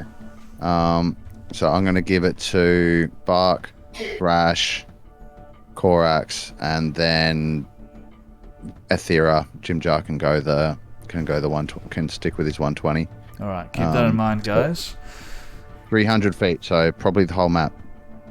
Yeah. Yeah, the whole map. Oh, I remember this map. And do keep in mind, those that are watching, these maps will be included in our Patreon one day. Yeah. I got the sneaky of this when Sven was making it. I don't know what he's doing with it. I just got to see this. It was pretty. It's still pretty. There you go. Alrighty. You are at the top of the hill. You can see it descends down about 10 feet into this murky water. You just heard a scream from this direction a couple of minutes ago. What do you want to do? I'm just gonna look back, be like, so are we taking gold bets on what big fucking beast he's lurking in there? Oh, I'll take you up on that, Korax. I got 5 gold on some form of dragon. Alright. I'll give you 1 finger if that's not the case. You give me one of your fingers. No. If I'm right, you give your finger to Lady Aethera to clear up my debt. Holy shit. If I'm right, I get to pull your finger off and give it to Lady Aethera. No. You said 5 gold. I'll give you 5 gold if it's a dragon. If it's not a dragon, you give your finger to Lady Aethera. Do we have a deal? Spits in his hand and holds it out to you. I shall cast command on Korax and tell him spit on my hand and to shake his hand. But no, I won't. I don't actually have that. That's great. I'll spit on my hand and shake it. We have. Oh, I have enough to buy. No, it's just. Never mind. Ignore me. But we do have several cards to remember as well. Yeah, we have. What do we have? I can look here and see those.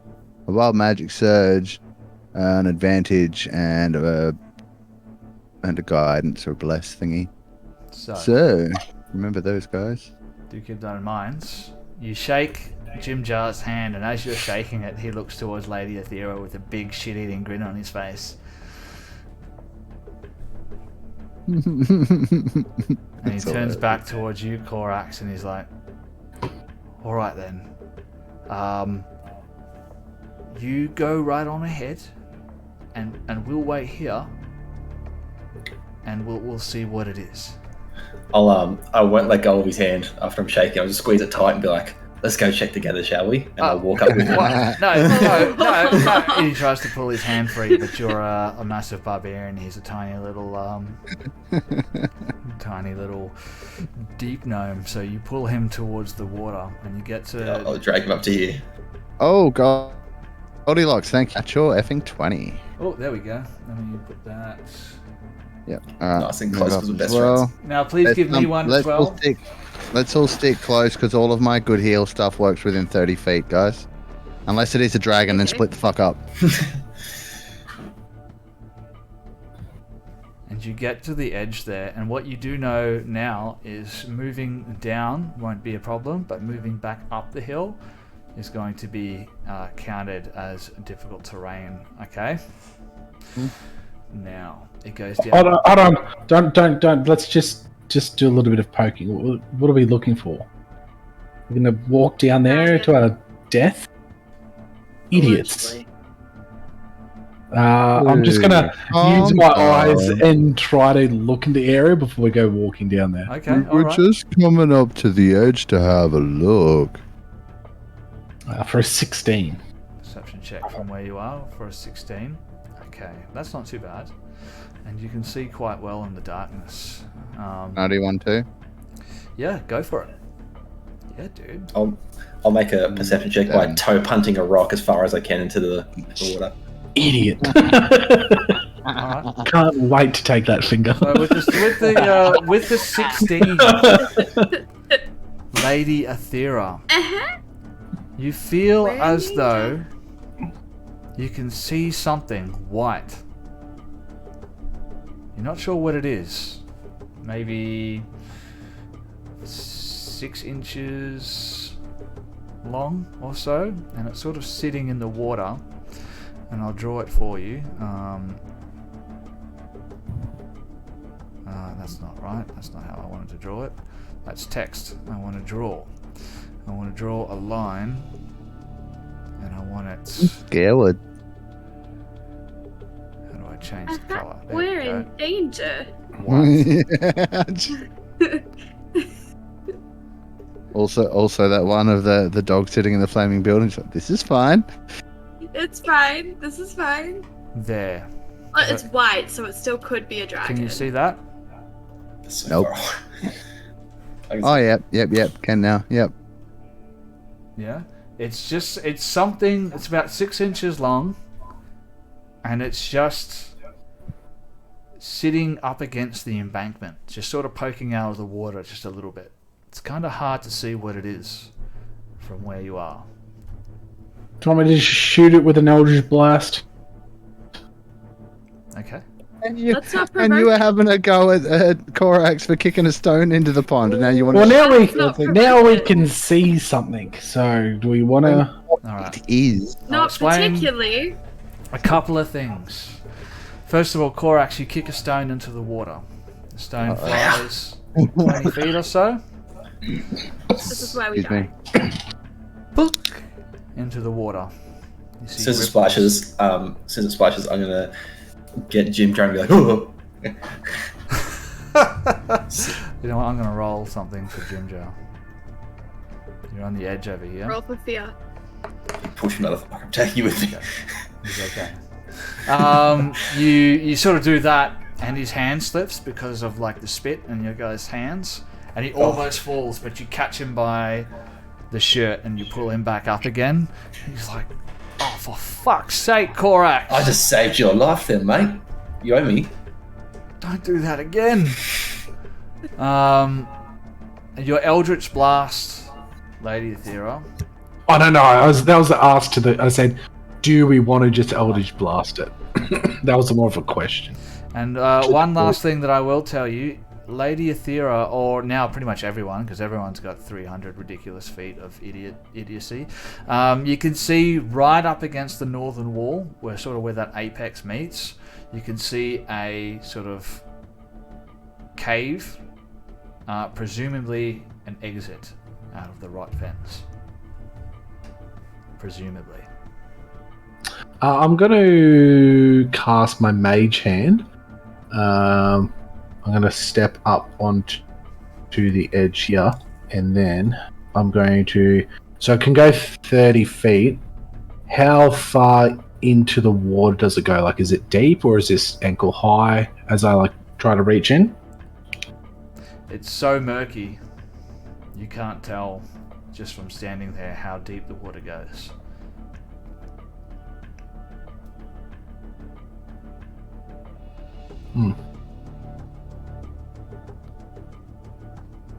You would presume that you would be able to step into maybe the first 5-10 feet, but after that, you're just not sure how deep it is.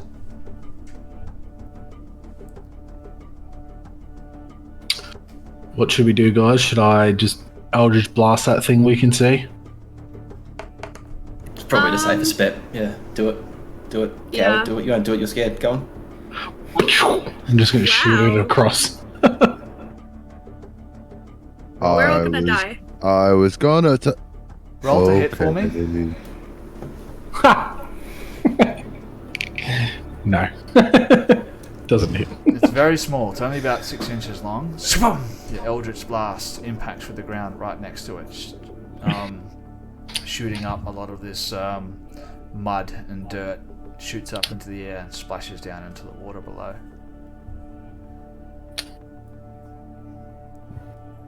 Well, that was fun. Did it The move? bright ideas? No, the thing's still just sitting there. It's just sort of, Well- with the ripples in the water, you see it sort of bounce up and down a little bit. Thresh, you're really fast. Why don't you run over there real quick and then run back? Me.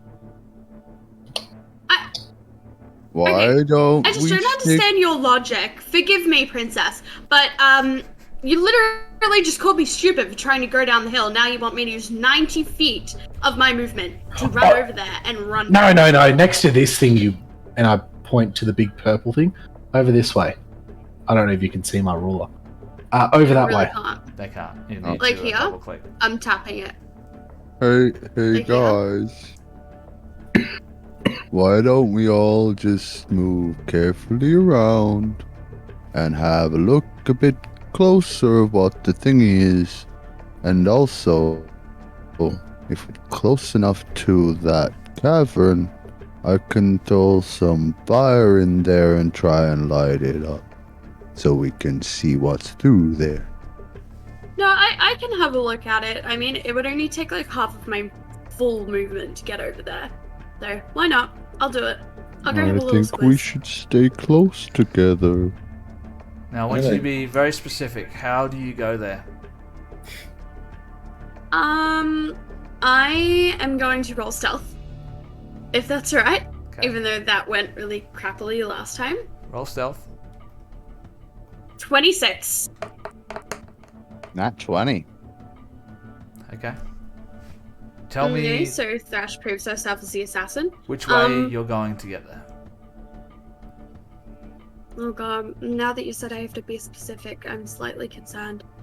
Okay, so this fog over there, I'm gonna take that as a hint, and I am going to, on top of the hill, I'm not going to go beneath the precipice, I am going to sort of skirt around the top of the hill like this, until I reach the corner of the mushroom, so I still have slight cover, and I still have another like 10 foot of movement to get out of dodge if I need to. Yeah. And I'm alright. sure I'd be able to see it from there. That's 40 feet away. Absolutely. You get to there, keeping your eyes on it. And now that The you're a little entire bit time. closer, you see it appears to be like a bone at first. You're like, is that like a bone? As you get closer and you recognize it, you can see it's got like a serrated, curved edge to it. And it appears to be the dagger that the lizard folk that you encountered earlier drew on you guys.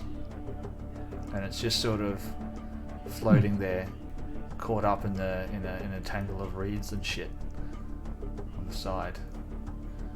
There's no body attached to this dagger? I don't know, dude. You want to go down there and touch it? Not particularly. I'll just Big, sort of strong call out barbarian to would. the Oh, fine then. Fine, I will go and touch it. Fine. I'd like to rage, I'm please. just going to point I'm out. raging. That was too easy. I'm just going to point out that you're already out of range of any healing I can give you. I don't care. I'm raging. I'm taking half damage. I'm touching it. It's about to be touched. I'm gonna boot. Alright.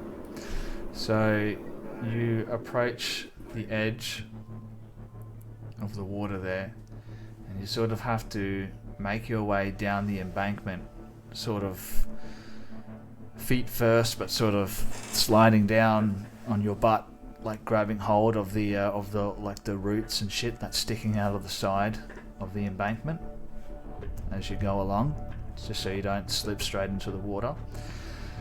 And you get closer to the edge of the water there, and you reach out and you touch it, and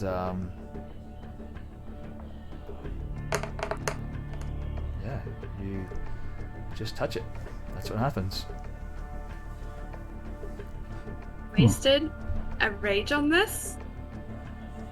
I'm going Fuck. to Me. Okay. I'm gonna pick up the Going dagger to- and I'm gonna be like, it's a dagger! I'm going to use the message cantrip and just whisper so that Thrash can hear it. Just come back. We need to stick together. Fine. While that's then. happening, I'm gonna go rip off a chunk of bramble here, and then just throw it in her direction, into hitting the water. Just throw it towards Thrash, but so it lands in the water. Wow. Thanks. It's safe. That's safe. It's a green pond. We're fine. In the water, Hmm. that Yep. bramble tumbles end over end, and it lands in the water, and it sort of floats there for a second on top of the water, just completely still, because you're in the Underdark. There's no wind down here, so there's no ripples on the water. It's just flat. But then, disturbingly, for a second you see it sort of lift up and come back Knew down it. again, and at that moment this great big serpentine head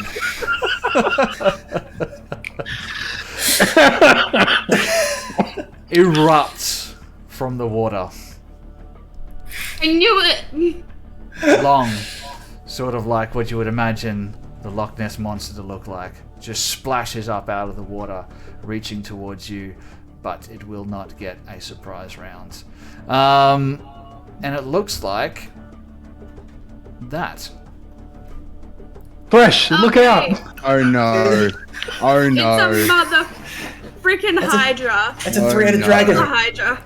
Oh, It's a Hydra. Roll for initiative. yeah, Hydra. I think Jim Jar owes you some gold because I'm pretty sure technically Hydras are dragons. Am I right? Am I right? Let me have a look at my stat block right here. Ooh, I don't think so. Nope, it's not. But you don't know that. Shit. Maybe you can convince me it Yeah. is.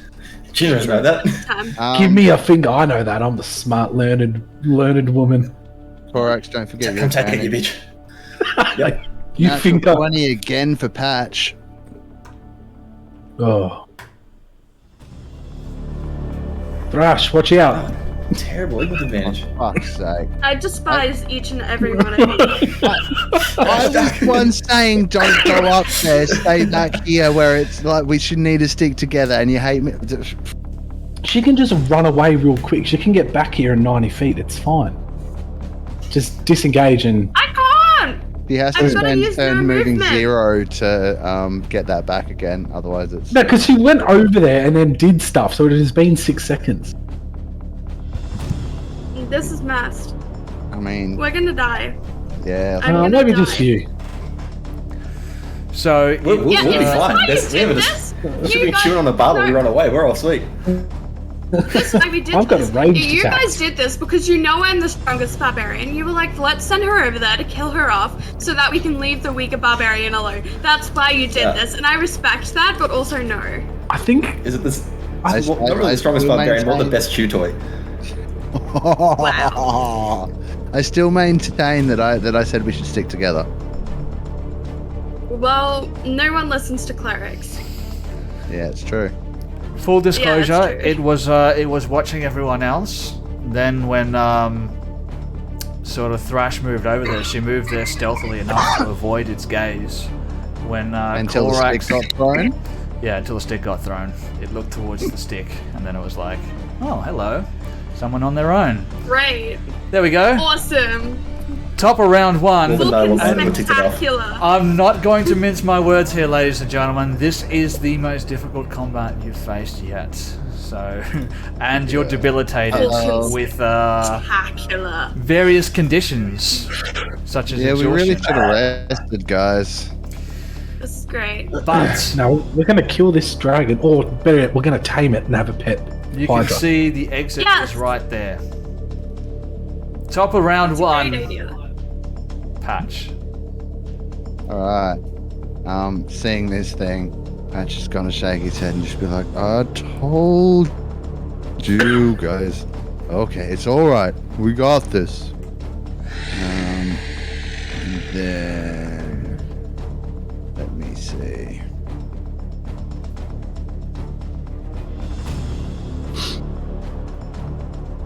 Yeah. Alright, so bonus action, starry form. So Patch will start to glow as we are familiar and take on the Chalice constellation yet again. He's going to dump a second level Cure Wounds into Korax. So that will be only 6. Brutal. And then Aethera, you're a little bit down, aren't you? No. No? Oh, because, of our level up? Yeah, because yeah, level up, yeah. yeah. So I would give it to Thrash, but she's too far away. You get 6 as well as a D6 plus 2. Oh, Hang on, no, that was the wrong one. I think. Let me just double check. It might be a D8. Sorry, because I got a new one. Yeah, no, that's the D6 plus 2 is the other thing that I just got. This one is D8 plus 4. Sorry, I'll roll that. D8. Oops, wrong one. My bad. Sorry, 5 folks. heads. There we go. 6 plus 4, you get 10. I'm up to max. Excellent. So that will be my action and bonus action. I'll nod to Bark and, like, you know, give him the follow me kind of motion. 5, 10, 15, 20, 25, 30. And then I'll just be like, stay close, guys. We're going to have to work together. Didn't you say you used a bonus action? Yes. Alright. Well, then you're not telling Bark. Oh, what I to can't. do. I can't command Bark. Yeah. I'm just hoping he will get the gist. Okay. Alrighty. That's the end of your turn. Bark's turn. I'm gonna roll a d20 here. Let's see what he does. A 13. It's the 5-headed Hydra, you said? 5. Yeah, we should run, guys. If we want to live. Nah, easy money. Easy. Sure. Easy money. And Thrash, Just I will say survive this. 4 rounds. Now that you get close to the water and you've touched that thing and this head bursts out from the water, you can see there's still a hand attached to the end, to the hilt of this dagger. Bark is going to move 15 feet over to there, and then he's going to take the dodge action as he presses himself down to the ground. And then it's my creature's turn. And oh boy. Oh boy. Do you have... Hit me. I'm not scared of you. Do you have inspiration, Thrash? I did, but then I used it to roll that fucking useless con save. Alright, never mind. Because this creature has 5 heads. And there's no reason Oh to my believe Jesus. that it can't make an attack 5 miss attacks. in every one of them. I'm raging. Okay, let's do this. Come on. Alright. Regret not taking tough, but oh well. Come on. Attack number You're 1. gonna kill me now's the moment. Thresh, watch out. It's going to attack you. 16 to hit. No, really? Doesn't hit. Oh, actually, yeah, it does. I was very excited for a moment. I was like, oh yeah. 9 points of piercing damage as the first head bites down on you. That's right. Watch out, Thrash. Got 4 more heads.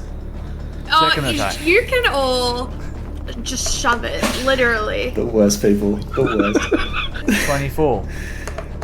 That hits. 8 points of piercing damage. This is not gonna end well. Amazing. Come on. Third attack. This might miss. 14. Yep. That misses or that hits? No, that misses. That misses. There you go. Look at that. You live forever. Fourth attack. Come on. That's going to hit. Come on. Yep. 4. For 8 points of piercing damage. Okay. Last attack. This thing is going to forego its last attack in an attempt to grapple you. So make a strength or dexterity saving throw. Well, and I'm raging, so guess who gets advantage? It's me.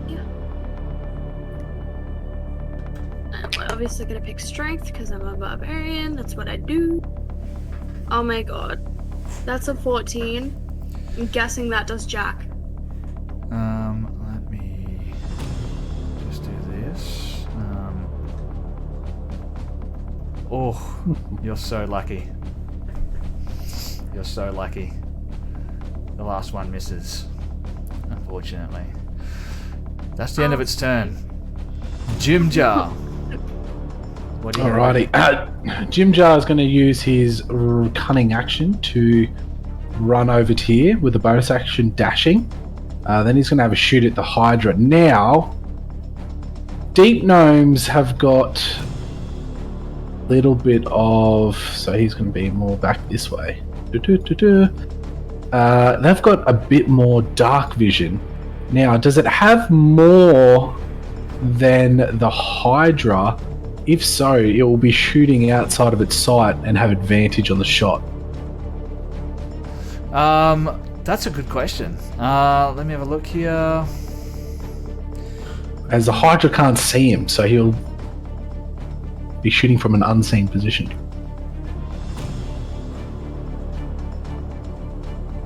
You are correct. Gangster. As he nuzzles up over there, He's going to be like, Kuta! And shoot the his hand crossbow with a straight roll though. Ooh, 11 to hit. It's not going to be a hit, unfortunately. This thing is just a mass of heads, just and it just zips in between two of the necks. Clank up against the wall. That will be Jim Jar's turn. Thrash, you're up. This thing just did some pretty beefy damage to you. Are you going to return the favor?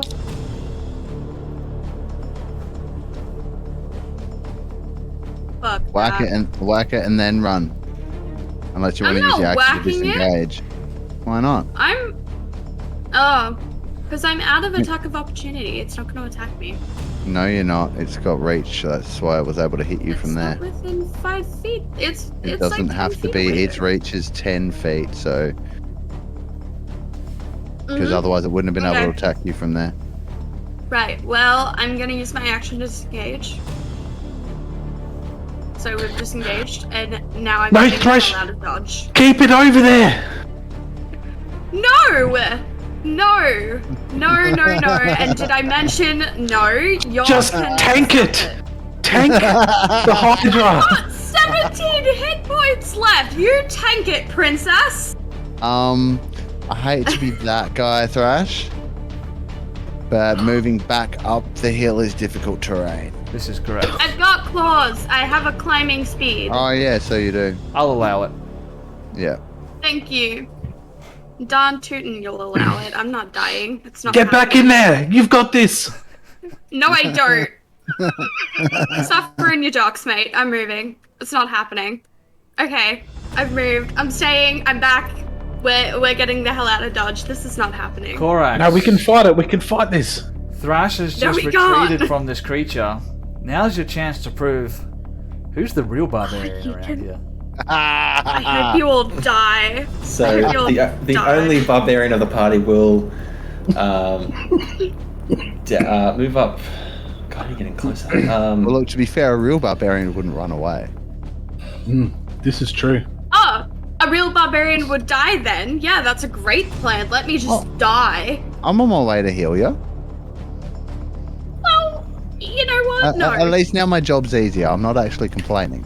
Now I don't have to get close to the thing. Right, no, this might work. We might be on here. All right, so We're I'm going to use my action. So I'm movement and dash to run around the bank to here, and hopefully I'm close enough. 30 feet, surely. Nah, it's 50 Ah. from where you are. Shit.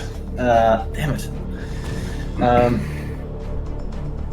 Yeah, I'm just going to bonus action rage. But that'll be my turn. Too far away. Shit. That's the end of your turn. Damn, a real barbarian would be able to run 90 feet over there. Just saying. Lady Athera Westington. Love it. There's dissent among the ranks. I'm just going to chuckle maniacally.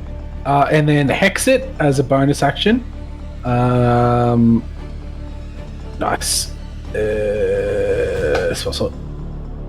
And then I am going to shoot it once with my Eldritch Blast with advantage.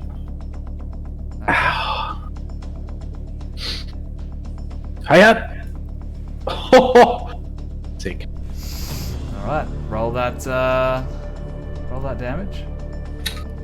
That crit damage. 4. Ooh, oh, that's so bad rolls. For 14 force damage. 14 points of force damage. Alright. I'm going to need a calculator because my brain's not working tonight. Let me just get that up here. You're muted, Mark. Frankie says chat wants its sacrifice. Uh-oh. Come on, guys. Alright. No. And then Lady Athera is this going to move this way? 5, 10, 15, 20, 25, 30. Over to you. Right. Okay.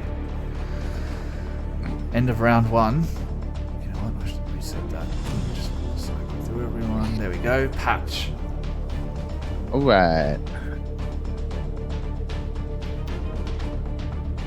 At this point, I'm going to... now that Thrash is closer, take a step closer to her and just reach out and place my hand on her shoulder and just be like, "Are you alright? That looked like it hurt." And cast Cure Wounds at 2nd level. No shit, Sherlock, it hurt. That really, really hurt. Oops, sorry, that was the wrong roll. Meant to be this one. Fuck, I hope it's not worse. That's the same, so 11 hit points for Thrash. And then... D8... 3 plus 4, 7 for me, because everyone... Oh, actually, no, 7 for Korax. Thank you. And then I will... That's 5 feet I've moved. 10... Actually... then I'll use my bonus action to call Bark over. And tell him to stay back, like stay behind us, but stay close. And then I'm going to move 5, 10, 15, and just kind of... Oh, are these brambles difficult terrain or ouchy, or can I just kind of try and hide in them? Go for it, dude. Go hide. Yeah, I'm not... I can't actually hide. I don't have, like, an action to do it, but... Just flavor hide. Just go into the fetal position, cover up your head and cry. Yeah, well, just like shield at the ready and, like, getting Bark to... motioning for Bark to come over. So that was... Action to do that thingy. Do I have... bonus action to command Bark. Movement. Done. That's me. Bark's turn. Alrighty then. Alrighty, dude. Okay. Bark will... Where did you want him to go? What did you say to Bark? I said to, like, stay behind us, as in the party, but stay close. Alright. He's just going to move over to there, take the dodge action. It is the Hydra's turn. Roll. Alright, let's have a look here. Roll. Double moving. Let me have a look. So, move to there.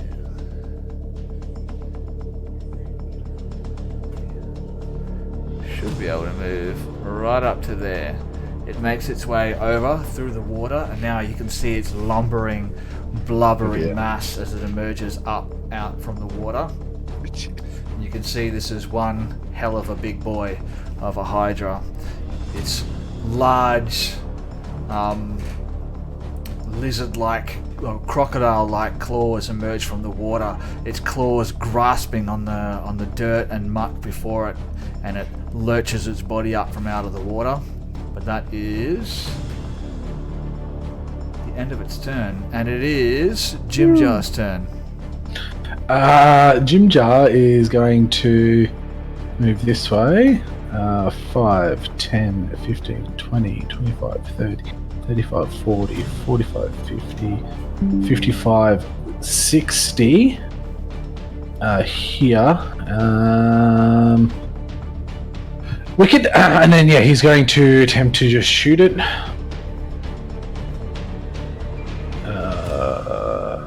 About. He does not. And that's Jim Jar's turn. That's Jim Jar's turn. I've rolled like 5 nat ones tonight.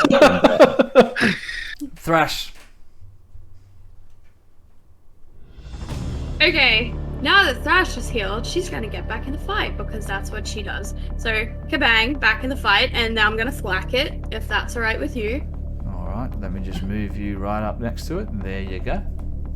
Amazing. And now I'm gonna thwack it, because now I'm extra pissed off. Oh my god. That's a 7, just ignore me. Alright, well, I will tell you this, guys. You have a advantage, a guidance, and a natural 20 sitting Use on the advantage. the table. Can I use the advantage? Everyone Do alright it. if I use that? Do it. Yeah. Do it. You've also got your barbarian ability as well. Yeah, reckless Which attack. one? Reckless. Oh no, stuff that. I'm not leaving myself open, please. That's 23. 5 attacks with advantage. Yeah. Yeah, no. All right. Oh, that's so better. a 23. Yeah, that's gonna hit. Yeah, amazing. Okay. I'll thwack it. Thank you. Oh, yes. Thank God. Okay, that is 15, Yeah. 16, 17, 18 damage. 18 points Thrash of is damage. back. Are you adding your +2 for rage as well? Or is it? Yeah, Yeah. 18. How does 15 + 2 get to 18? Oh, sorry. Yep, I thought rage was +3. Never mind. Nope. 17. Yes, 17. sir. Sorry, I didn't mean to 17. rip you of damage. I thought you were Oh, no, forgetting it's to all add good. that. 17 points of damage. Yeah, Cranky just made a good point, Grace. I'm sorry, but you should read that. I'm reading it.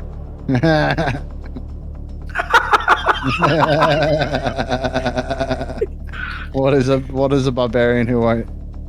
Does this barbarian? It who won't let reckless? me send A any real more barbarian will no's. reckless without thought. It's capped me. Yeah, I'm good. not allowed to send any more no's.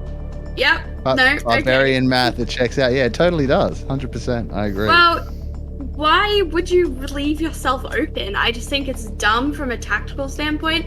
And for the record, Thrash is an assassin, so she's smarter than that. Everyone forgets that. She's not your average bear. Yeah. The barbarian I Boo-boo. played because he's dead now.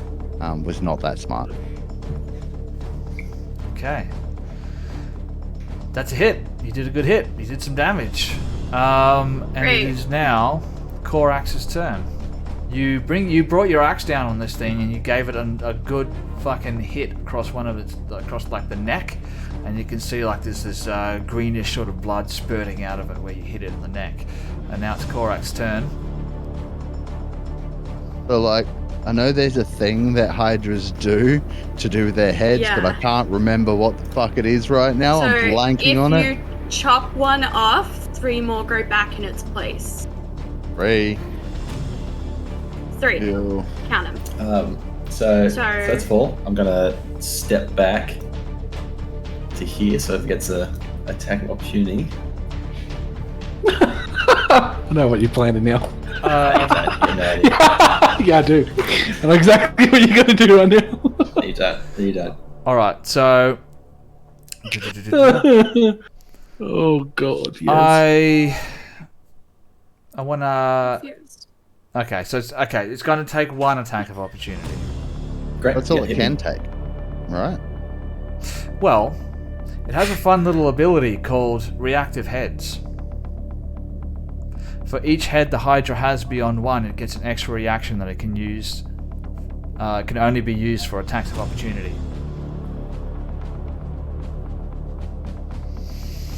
No. Yeah. On a scale from 1 to 10, my friend. So, do I want to? I want to get your opinion here, guys, because I haven't really looked this up. But does that mean I can take 5 attacks of opportunity against Korax, or does that mean I need to spread that out amongst? I'm pretty sure it's you spread it out. Like you can make multiple reactions per the round, Yep. but not per turn. All right. Yeah. Okay. That's how I was going to rule it as well. But I just wanted to make sure that I couldn't kill Korax in 1 turn. But okay, 1 attack. You can kill him with all the 5 heads. Because technically, he's only moving once, Yeah. and that's only making 1 opportunity. That is Yeah, proccing the opportunity attack. That's how I saw it as well. If they were so- actually separate creatures, they could each take 1, but yeah, I think that makes sense. only They should all take a hit because I took all 5 of the heads, and it would only be fair if the other barbarian took all 5 of the heads to prove that the other barbarian could survive all 5 of the heads. But that's just me. I don't know. Seems sort of fair, but You couldn't kill me even with all 5 heads, just saying. Only 6 points of damage, dude. As this thing. 6 points. As this thing bites you. Yeah, not much. Reduced to not 3. much. And I've Lady. got to say, this barbarian competition seems to be neck and neck so far. No. So alright. So I've just moved back to the turn. I'm gonna look to Patch, and then be like, "Oi, it's distracted!" And I'm gonna point towards the cave, and then I'm gonna step back a little bit further, and then bonus action drop my rage. What? action drop my rage, and then bonus action I'm going to be able to look to the Hydra and be like, "Oh, you stupid little lizard fuck!" And I'm going to cast Compel Jewel on it. Oh. So can it make a Wisdom saving throw? Yes, this is a 13. This is a wise Hydra. It has a long grey beard. And it moves its small round glasses to the end of its nose, and it's like, yes, I shall roll a wisdom save. Roll it, you 10. piece of shit. Come on. 10, it fails! Yes, so, yeah, fuck you. Compel Jewel. It, on a failed save, the creature is drawn to you, compelled by your divine demand. For the duration, it has disadvantage on attack rolls against creatures other than you and must make a wisdom saving throw each time it attempts to move to a space that's more than 30 feet away from you. If it succeeds on a saving throw, the spell doesn't restrict the target's movement for that turn. The spell ends if I attack another creature. If I cast the spell that targets a hostile creature other than the target, if the target is friendly to you, damage. Whatever. It drops if that stuff happens. So it's concentration. Then I'm going to use the rest of my movement to back up to here, to the wall, and then just get my axe ready, and then just prepare for the fun. Could you throw that in the log for me, just so? Yeah, basically My- it drops if he does anything to anything else. Like if he doesn't keep it as his target.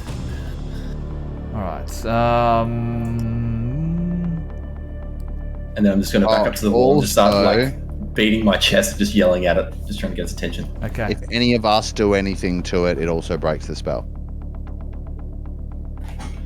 No, it doesn't. Yes. But no one touched If a it. creature friendly to you damages the target or casts a harmful spell on it, or if you end your turn more than 30 feet away from the target. So you have to stay within 30 feet, Toby. He No, is. that- He right? is. He is. Yeah. He's within I'm 30 on feet. 30 feet. Yep. He's within Cool. 30 feet. So. Oh yeah, I can't get further away 30 with my movement. Yeah, sweet. Because my Sweet. yeah, sweet. And then I'll just sort of yell out before the end of my turn, be like, "Don't fucking touch it, just piss off!" And then to the group, not to the Hydra, and then just end my turn, just fucking smacking myself and psyching myself up. Hydra's like, no, you piss off. Don't tell me to piss off. This is my home, you son of a bitch. All right, Athera, you're up. I'm going to move You heard the man. 5, 10, 15, 20, 25, 30. To here... No, actually, I'm going to be a bit smart. Down to... How tall is this thing? Hold on, select. Oh, 15 feet. And how tall is the Hydra? 15? Correct. Alright.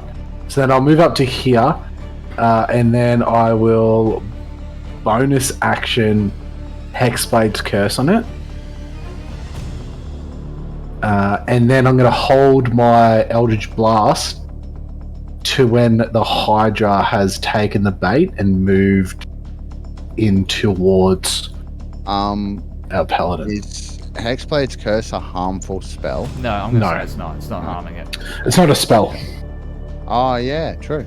So Hex is on it. This is the Hexblade's Curse. This is just an ability. Yeah, cool. All right. So yeah, then hold my Eldritch Blast until the Hydra commits into the position. Patchy McPatchington. All right. Well, not the kids going to like let to call my you. good buddy sacrifice himself, as I know he's probably likely to do. Patch is going to, with his bonus action, point his shield out, emblem forward towards Korax, mutter a few words in Celestial, a little prayer to Talishrin, basically just protect my friend in battle, and cast Shield of Faith, giving him a +2 to his AC for the duration. Sick. Gonna need it. Hey? Gonna need it. Yeah, that's what I figured. And then with my action... okay, I am going to stay where I am and ready my action to cast Word of Radiance if anything comes within 5 feet of me that's hostile. Cantrip, so I can still do that after having cast a spell. Because Shield of Faith is a bonus action. Let's go to the wild magic table, ladies and gentlemen. Oh, here we go. Had to happen sooner or later. Do you Take that want one me off to the roll? table. Or are you gonna Yeah, roll a D100, buddy. Let's see what we get. rolling. 5 all. What do we on got? yourself. 64. Fucking hope not. Let's have a look. What is 64 when it wins you you cast fog cloud centered on yourself. Fuck. Oh, that's good. Alright, so fog cloud, 20-foot radius sphere of fog centered on a point within range, so that'll be on you for this case. Yep. The sphere spreads around corners, it's heavily obscured, and it lasts for the duration or until wind of moderate or greater speed blows it away. Alright, so I'll say 20 feet. Let's draw. Who wants to put that? You put that on there then, if you're doing it. Is it 20 feet radius? 20-foot radius. There we go. There Fog you cloud. go. It looked like acid, but it's fog. Fog cloud there, ladies and gentlemen. It is heavily obscured. So you guys cannot see out of that, and it cannot see you inside of that. Just be aware of that. If you want to get a good hit, you're going to need to move around it if you want to have line of sight. Okay, is that the end of your turn? Yes, it is. Alright. It's Bark's turn. Bark is going to take the dodge action. He cannot see. He's stuck in this fog cloud now. And it is now the creature's turn. It is going to... I wonder if it understands compelled duel. Well, I think it would instinctively feel drawn towards him if it doesn't have a conception of what it is. Yeah, I agree It's with like you. a compulsion. Yeah. It's compelled to move towards you somehow. Yeah. Like a Maybe like if it's got multiple attacks, put someone to thresh as it tries to, is it just will bite instinctively as it leaves, but then focus, majority of it, like 3 to 2 maybe. No, fuck you. It's going to move over here. And it's going to attack you. I tried. You did try. But it's coming for you, buddy. But opportunity attack by that's thresh, not right? him. Yeah, you can take oh no, I attack of opportunity. can't. If I attack it, it'll end the compel. That's right. Do you want to take the attack of opportunity, or are you going to let that one pass? No, I'll let it pass. Okay. All right. Let's attack. First one. 26 to hit. Misses. What? Sorry, misses? No, it's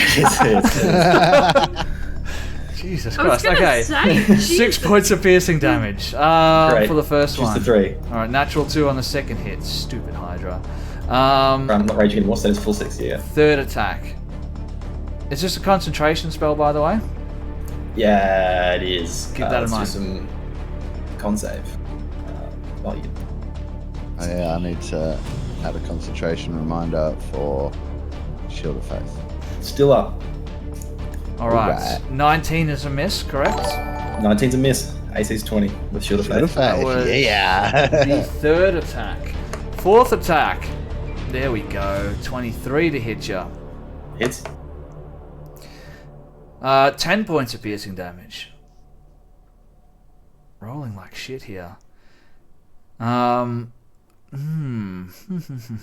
Still up. Okay. Then it's going to...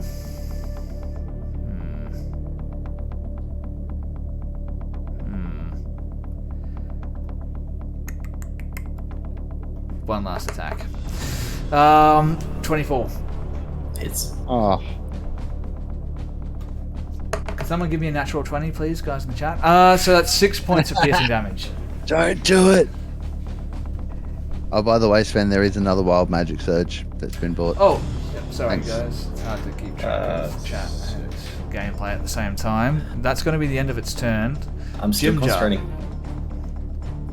Roll Jim another Jar's natural 1. going to do the same thing he's doing. He's going to get out of this. 5 feet move there. Yep. Then Josh, 10, 20, 30, 40, 50, 60 to here. And he's going to have a shot at it. Yeah. No good. No, Jim Jar.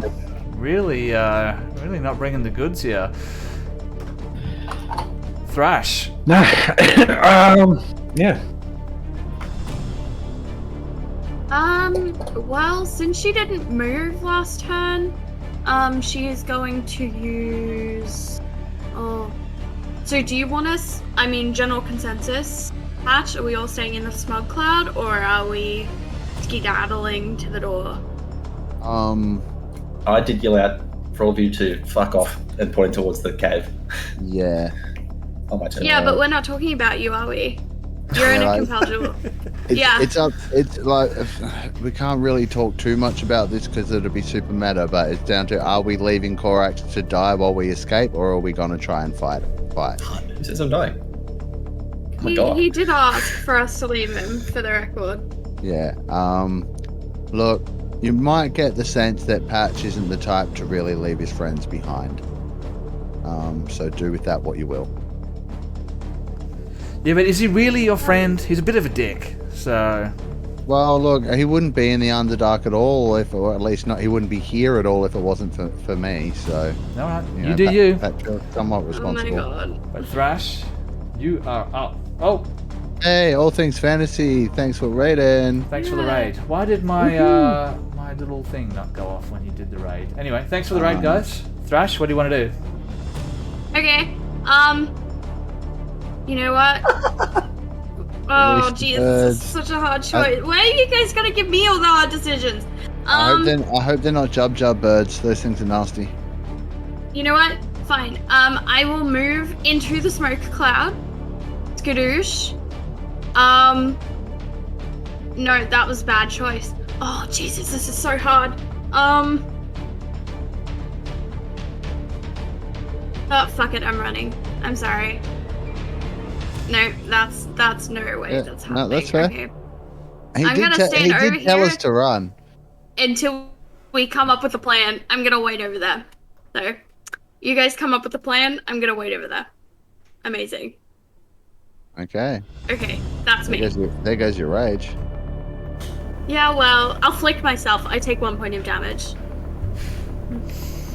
Rage is still going. I'll allow it. Korax. Seeing that no one listened to what I said, I'm gonna my eyes gonna twitch a bit. I'm gonna rage, so I'm gonna drop concentration of on the spell. But I'm going to yell out, I said fuck off! It's like just towards the fog cloud, and then I am going to run at this thing, and I am going to attack it recklessly with a first level divine smite. Alright. I said bonus action raging because no one listened to me. My eye twitched and I bonus action rage, so I dropped concentration spell. But yeah, I'm going for it. So recklessly, you are a whore. No.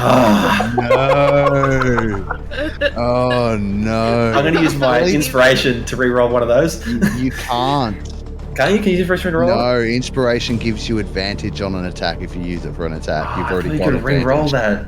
No, I think you just re-roll that one. works. I mean, it's up to Sven. But No, sorry. You can Yeah. only have advantage one time. So a 1 and a 1. No, you just whiffed that. Yeah, I'm just so mad that no one listened to me that I'm just not doing anything. You're not paying and then attention. Your boot not paying gets caught attention. on Yeah. a route. yeah, great. Thrash But is then- entirely being called out by the chat right now for not being a real Leave barbarian, me for running alone. away. If everyone bothered to pay attention to her backstory, she is an assassin barbarian. It is a different thing. Everyone needs to leave me alone. He told me to run. I ran. I don't know what to do. I don't want to die. Okay, end of discussion. Yeah, I'm no. gonna leave now. Look, this thing, it's the most horrifying thing you've come across so far. Being a barbarian does not necessarily mean that you're going to throw your life away needlessly. You are a not warrior. stupid. Okay, you're a mercenary. You're a warrior. You take some time. You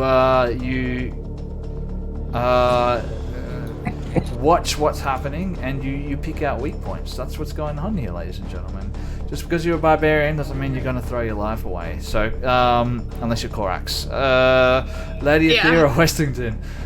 What do you got? This fog cloud is so annoying. So I'm going to use... No, I'll do that. So I'll start one of my blade songs and then move 40 feet to there. Beep. I think I'm just scream out, yep, sorry mate, you're a bit of a dick anyway. And shoot at the Hydra with an Eldritch Blast. I'm going to steal the guidance as well.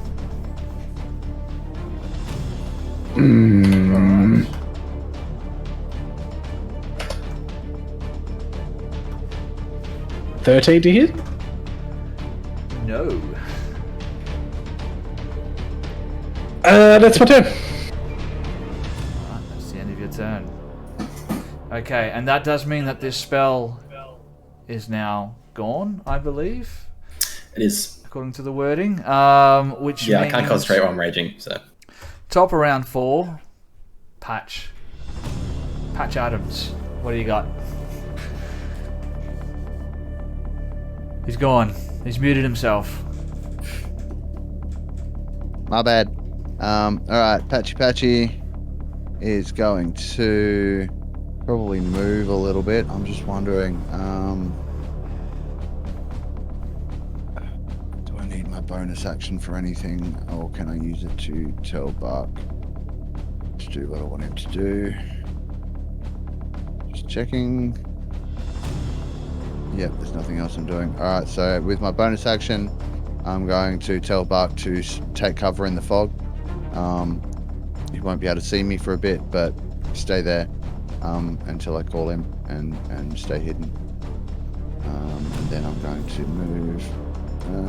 I can recall what direction would be out, right? Yeah, you would know which way the creature was. You can still hear it hissing as it attacks Korax, Cool. and Korax attacking it. And can I move under that giant mushroom? Yes.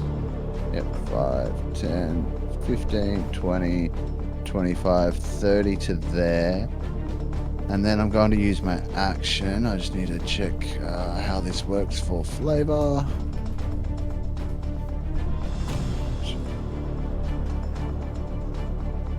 Alright, so I'm going to again grip my shield, hold it aloft in front of me, and it's going to begin to glow with a twilight kind of energy, sort of faint, twilight glow. And so I'm using Channel Divinity, Twilight Sanctuary. So I get an aura of 30 feet, that's 30-foot radius, that's filled with dim light. The sphere moves with me and it lasts for 1 minute or until I'm incapacitated or die. Whenever a creature, including myself, ends its turn within the sphere, I can either grant that creature 1d6 plus 2 temporary hit points, or end one effect on it, causing it to be charmed or frightened. So at this point, because it's now going to be the end of my turn, I will give myself a d6 plus 2 temporary hit points. And that'll be 4 plus 2, so 6 temp HP for Patch. As that light sort of erupts from you, you see one of its heads turn towards you and hiss. Yep, no worries. Can I request that Bark moves 1 square closer to me on this turn? Roll animal handling for me.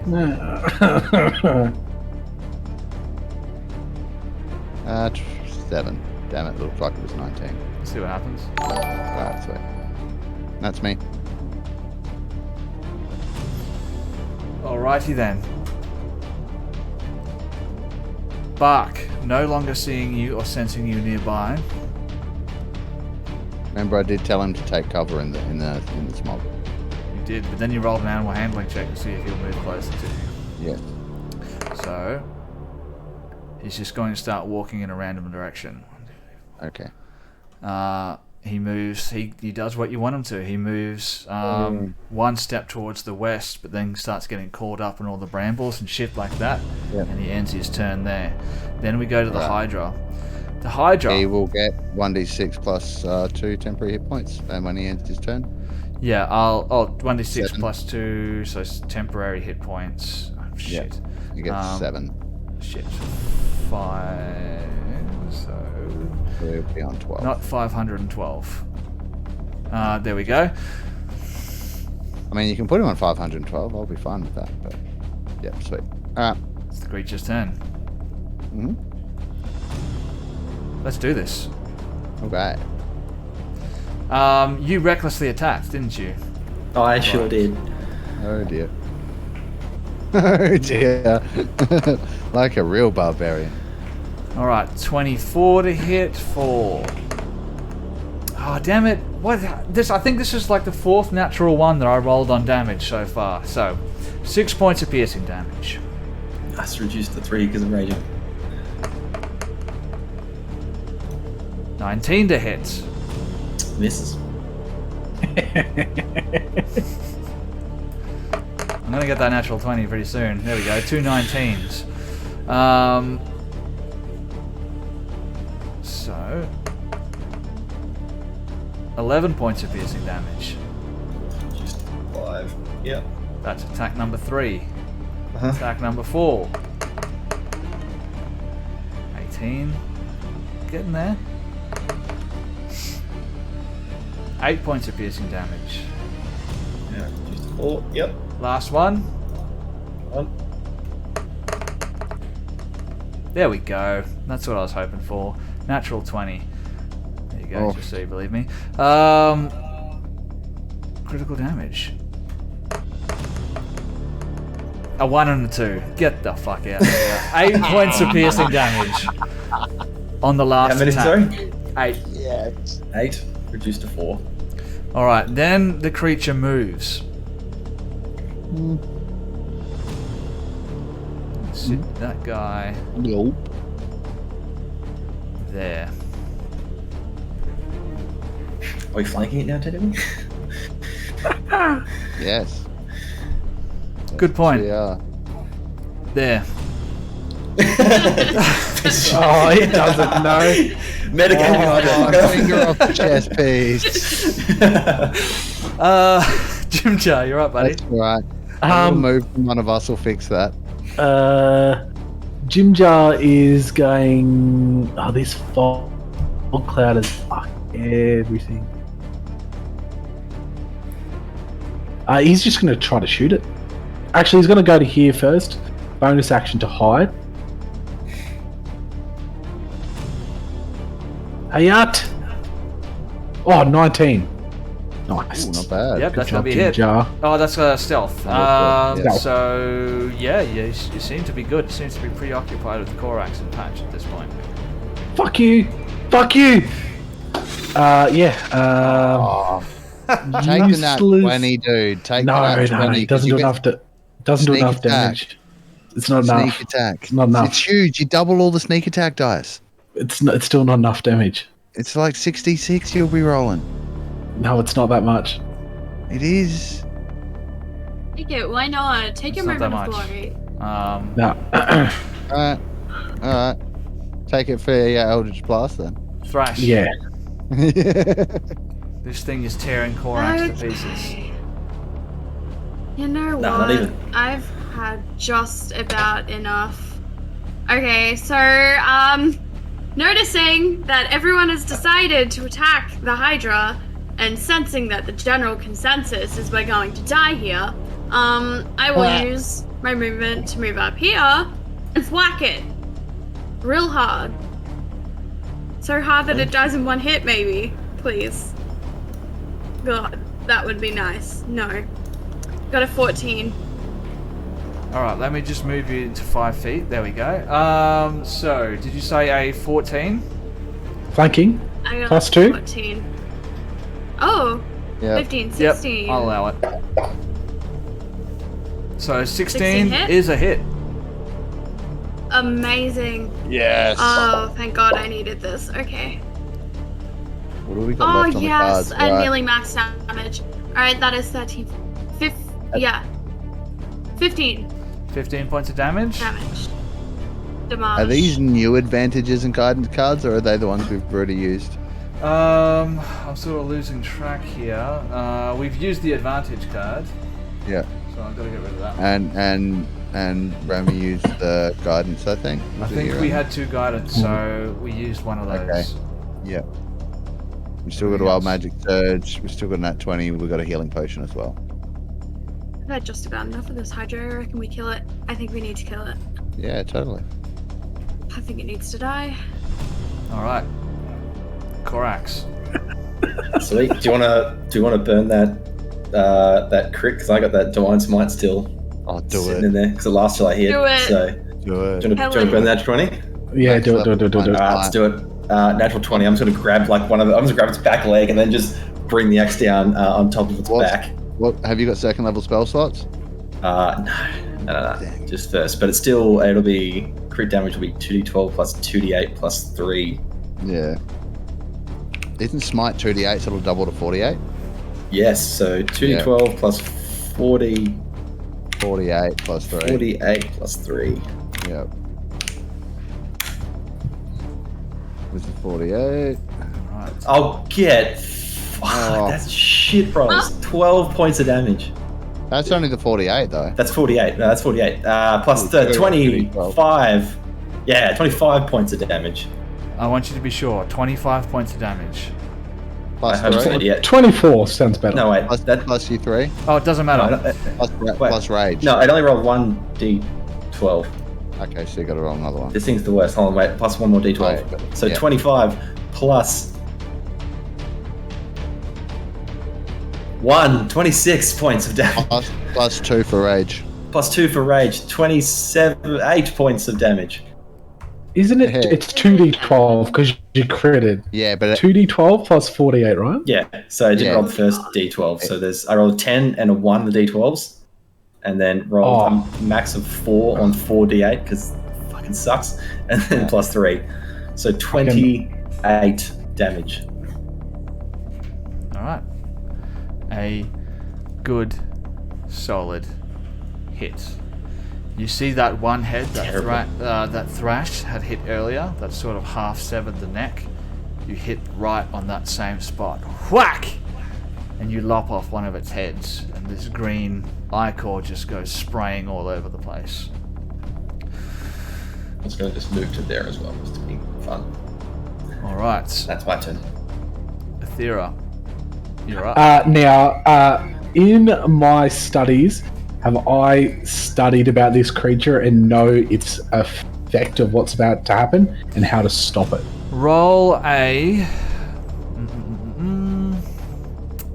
What to roll? Survival, I suppose. I'm more going for like if I read it in a book somewhere, so maybe history or. Okay, I'll allow it. yes, History. Valiant, that's a fucking Hydra. A 5-headed Hydra, probably about to be more. Yeah, I'm just looking for a specific thing though. I think Sven knows what I'm trying to find. And no. I'm gonna use that last guidance as well I before think this- you. Valiant just lolled at us. He's a DM. He knows what these do. For a 12. Nope. You don't know. Okay. Then I will. Die. Eldridge Blast it again. All right, Eldritch Blast. Oh. Yacht. At the end of Jim Jar's turn, Thrash's turn, and Corax's turn, they each gain a d6 plus 2 hit points. All right, roll that out So, for them. Jim Jar gets 7. Thrash. I got a 12 to gets hit. 4, sorry, Thrash. And Corax gets 8.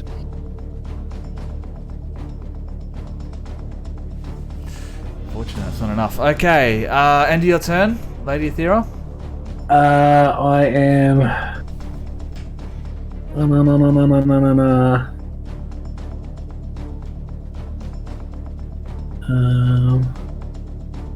Yeah, that'll work. So I'm gonna go 5. Oh, I didn't mean to move everyone. Why don't I grab everyone? 5, 10, 15, and then I'm gonna use my bonus action to Misty Step. 5, 10, 15, 20, 25, 30, move 15. I've still got 35 more. Oh, sorry, 25 more. 5, 10, 15, 20, 25 up to here. You won't get the temp HP because you finished outside of the aura. It's alright, I don't need it yet. Yeah, sweet. That's my turn. All right. Patch, you're up, buddy. All right. At this point, I think I might use 25 feet of movement to skirt around to here. Hang on.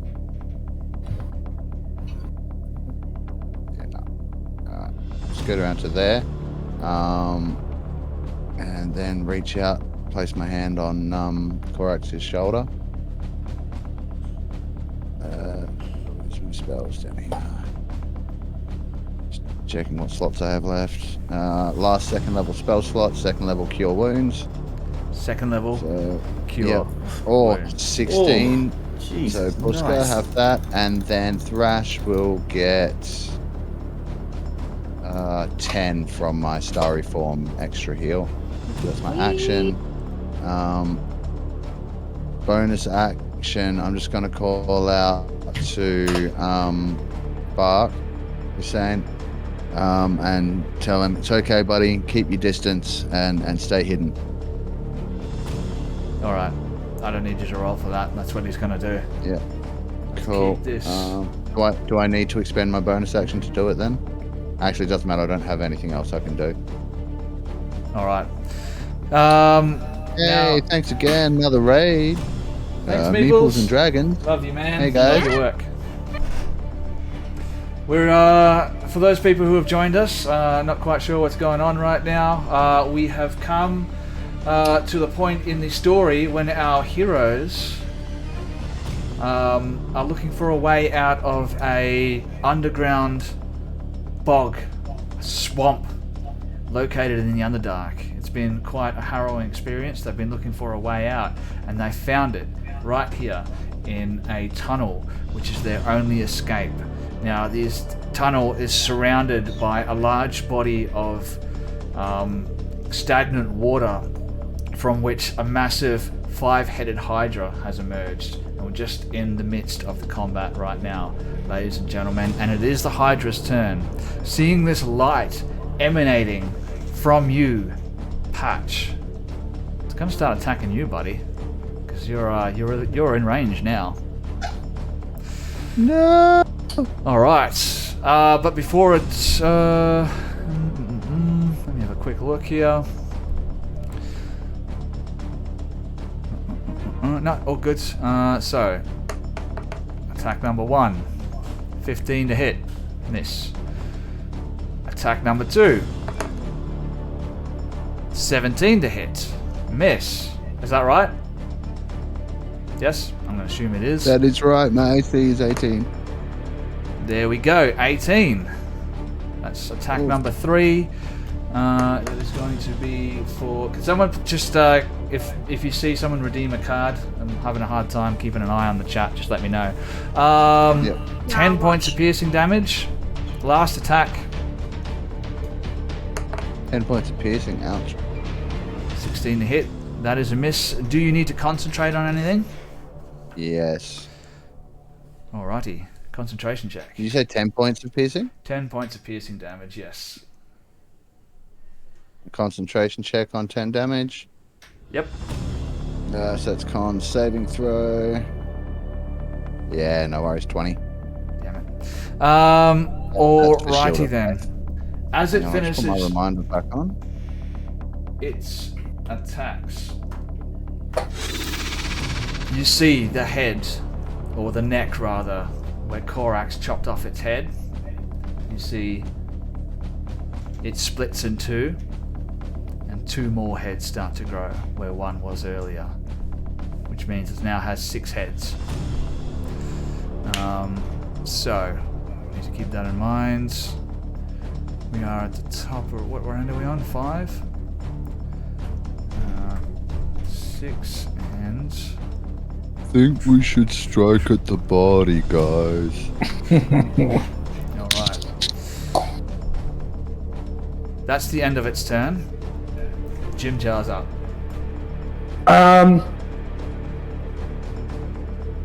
Move up to here. Bonus action to hide. Come on, buddy. Sick. Then he's going to attack with advantage. Fuck off.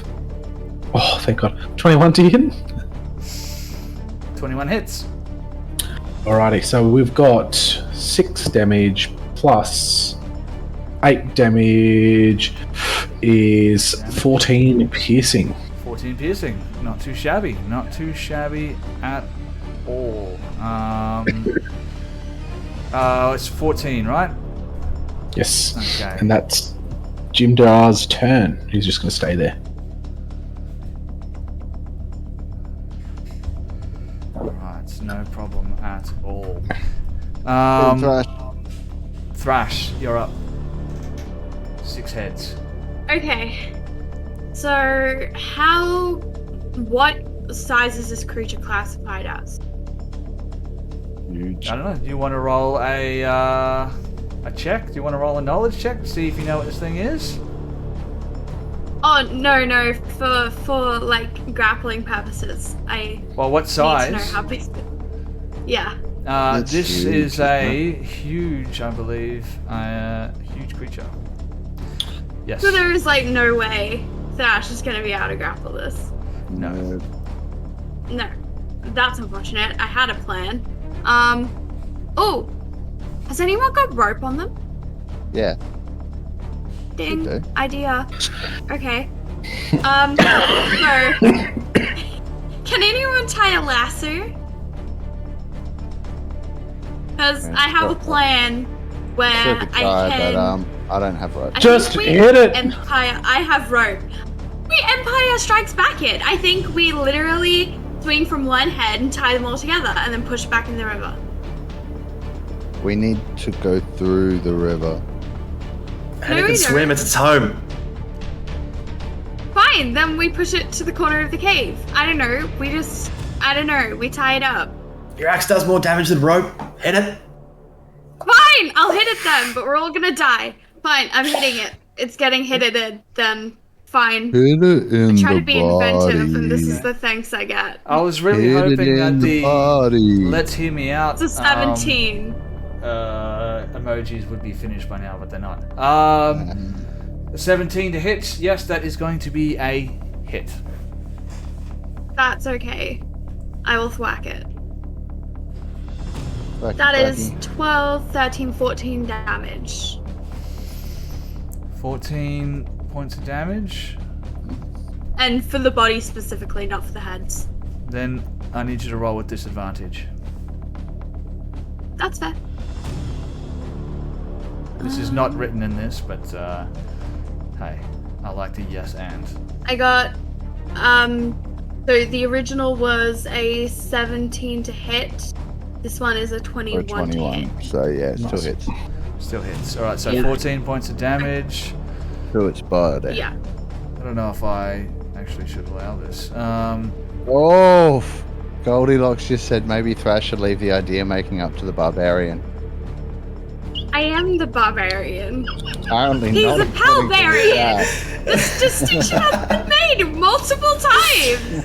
What have I Yes. done? I don't understand. Oh dear. I Alright. don't know either. I think I called something before that they love your reactions. Yeah, obviously. Yeah. Someone give me a natural 20, please. Anything else? No. No one give him a nat 20. No, I'm Please fine, do it. thank you. Redeem I'm those done. quick That's, coins. that's just me. That's what they're Um, for. No. Thrash, how are you going for your temp HP? Did you apply the 4 of them before? Yeah. So are they gone now? Have you taken damage since then? No.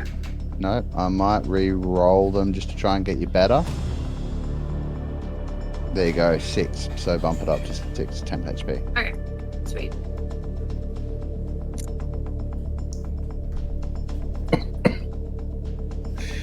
Thanks, Fizz. Alright.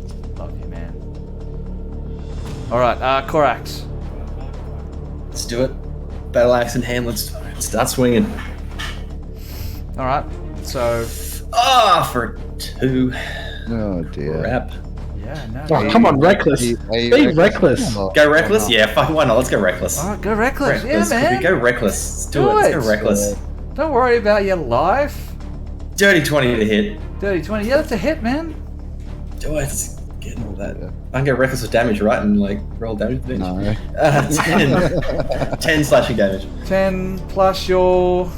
Plus rage to Plus 12. Great. You lop off another head. Yes. Fuck. 7 I thought it was only in a single turn. Stop. Single turn, the isn't it? head. Yeah, single turn. It hasn't Yeah. regenerated You the are other correct. head yet. You've lopped off a head.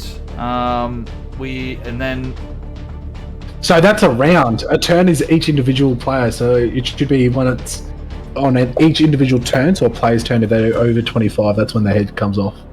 no. If Metagaming all takes. Okay, so we figured out the logic. Don't You forget took off a Brad's head. You literally took off a hitting head the body. on the previous turn. It's grown 2 more heads. Now we are on. No, that's the last round. Oh, That's a round. Right. Yes, of course. You are correct. Negate what I said earlier and close that stat block for me, Ramy. And Oh no, this is just my knowledge. I just know this from years of DMing. all right, Athera. Okay. Sorry, Cranky. I just have to point out we have 7 heads on this Hydra, not 8. No. Yeah, it's- 6.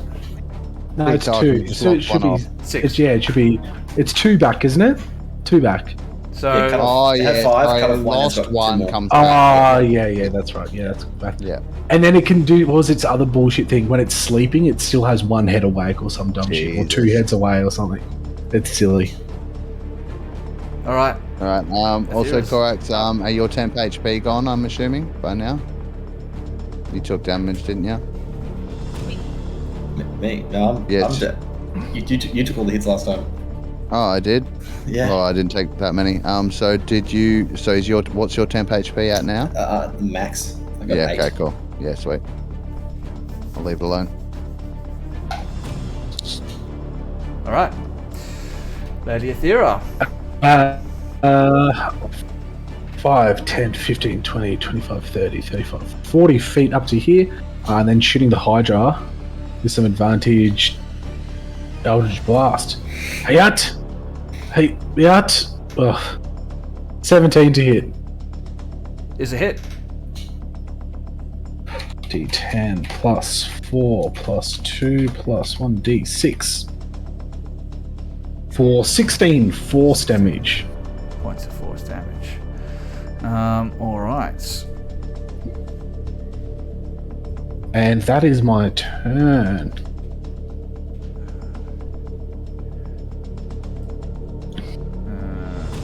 Okay, no problem at all. Top of the next round. Patch. Alright, I am going to use my action, cast a first level Cure Wounds on Korax.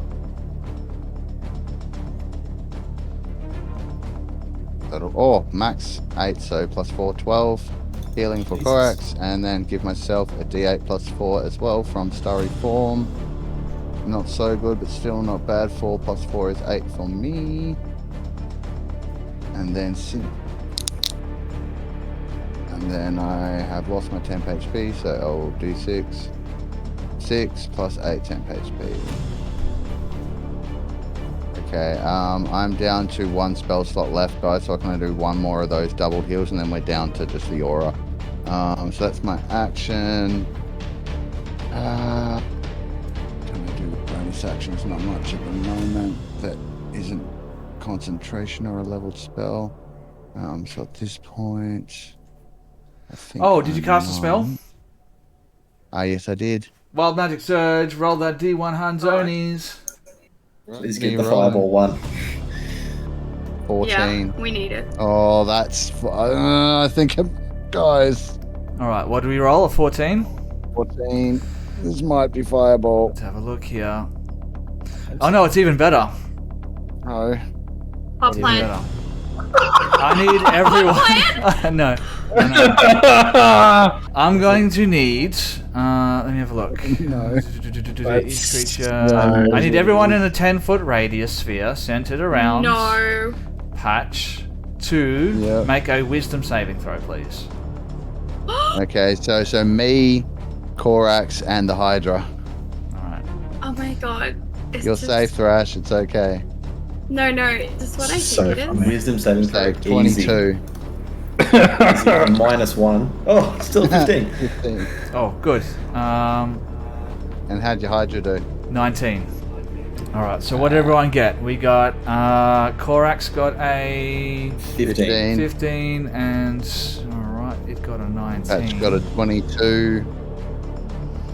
Alright, Whose let me DC does it use? Yeah, that's a good question. Let's You go. can't. Oh, yeah. It counts as me casting it, doesn't it? I think so, yeah. So- If it says does, 14. yeah, you cast. Yeah, so let's just use your spell save DC until I can think of something that works Yeah. better than that. It's 14. It's 14. Anyone roll under 14? Oh, hang on, wait. It's Don't you say different 15. depending on what I cast. Let me just check something. Cure wounds is a. It is. Oh no, because I have the same modifier for each. Yeah, never mind. It's all good. Yeah, it's 14. Exceeded by 1. Ah, son of a bitch. So, as you cast the spell, you guys can feel this tingling inside of your brain, but you're able to force it out. That would have been so amazing. God damn it. Alright, That's a great What was one. that? anything else that you wanted to do? Yeah, I was thinking about moving. But I need to just figure out where exactly I'm going to go to. Let me check something. Yeah, so that's good.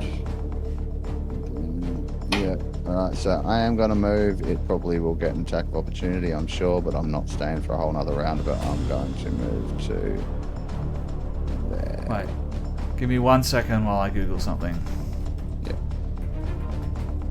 Whether or not you can hit me with all 5 of them at once. Yeah. Because I'm getting opposing rulings here. Yeah. Target. Feel free to have a look. Can make one opportunity attack when provoked by someone, leaving its reach. It costs 1 reaction. Unlike most creatures, multiple reactions, so it can do this again later. Alright, I'm going to go with that. It's going to take 1 opportunity attack, unfortunately. With a natural 1, so it's a miss. Ching. It's alright. Alright. Patch can, not Patch, Bark can just fucking stay there. And, now it's the Hydra's turn. Now there's only 2 targets left. Who does he hate more? It's got 6 heads here, so 6 attacks. Let's roll. 3 each. Yeah, let's spread it out. You know what? I'm just going to make the first couple attacks against Korax, and then we'll see where we end up. So Korax, did you recklessly attack? I sure did. Alright, so the first one is going to be a hit for. It's AC 20, remember? Yeah, AC still 20. So just Yep. drag it. That's Sweet. fine. So 9 points of piercing damage. Yep. Okay. 54. 9 points of piercing damage. The first one. Not even half his temp HP. Second one. Oh, it is half his temp HP, but yeah. There we Okay, go. but 27 to no, hit. Hits. There we go. 12 points of piercing damage. Yeah, Oh. reduced You know what? 6. I'm going to keep attacking you. As long as I'm hitting you, I'm going to keep attacking. Oh, I'm starting to feel these soon. 19. That's a miss, isn't a it? miss. That's a miss. Alright, so that's 3. Okay. Thrash, these are coming at you now. Great. No problemo. 3 crits in a row. But Oh, sorry. No. Sorry. That is going to be a hit on you, Korax, because I did not roll with advantage. Alright, sweet. Oh, yeah. There we go. 13 points of piercing damage. And since it did hit you, it's going to continue attacking you. So that was attack number 3. Attack number 4. 23 to hit. Mm-hmm. 10 points of piercing damage. Attack number 5. Hit you again, so it's going to keep hitting you. It's working. 19 is a miss. So attack number 6 is coming at you, Thrash.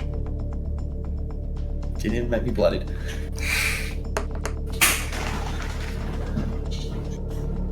$15 is a hit.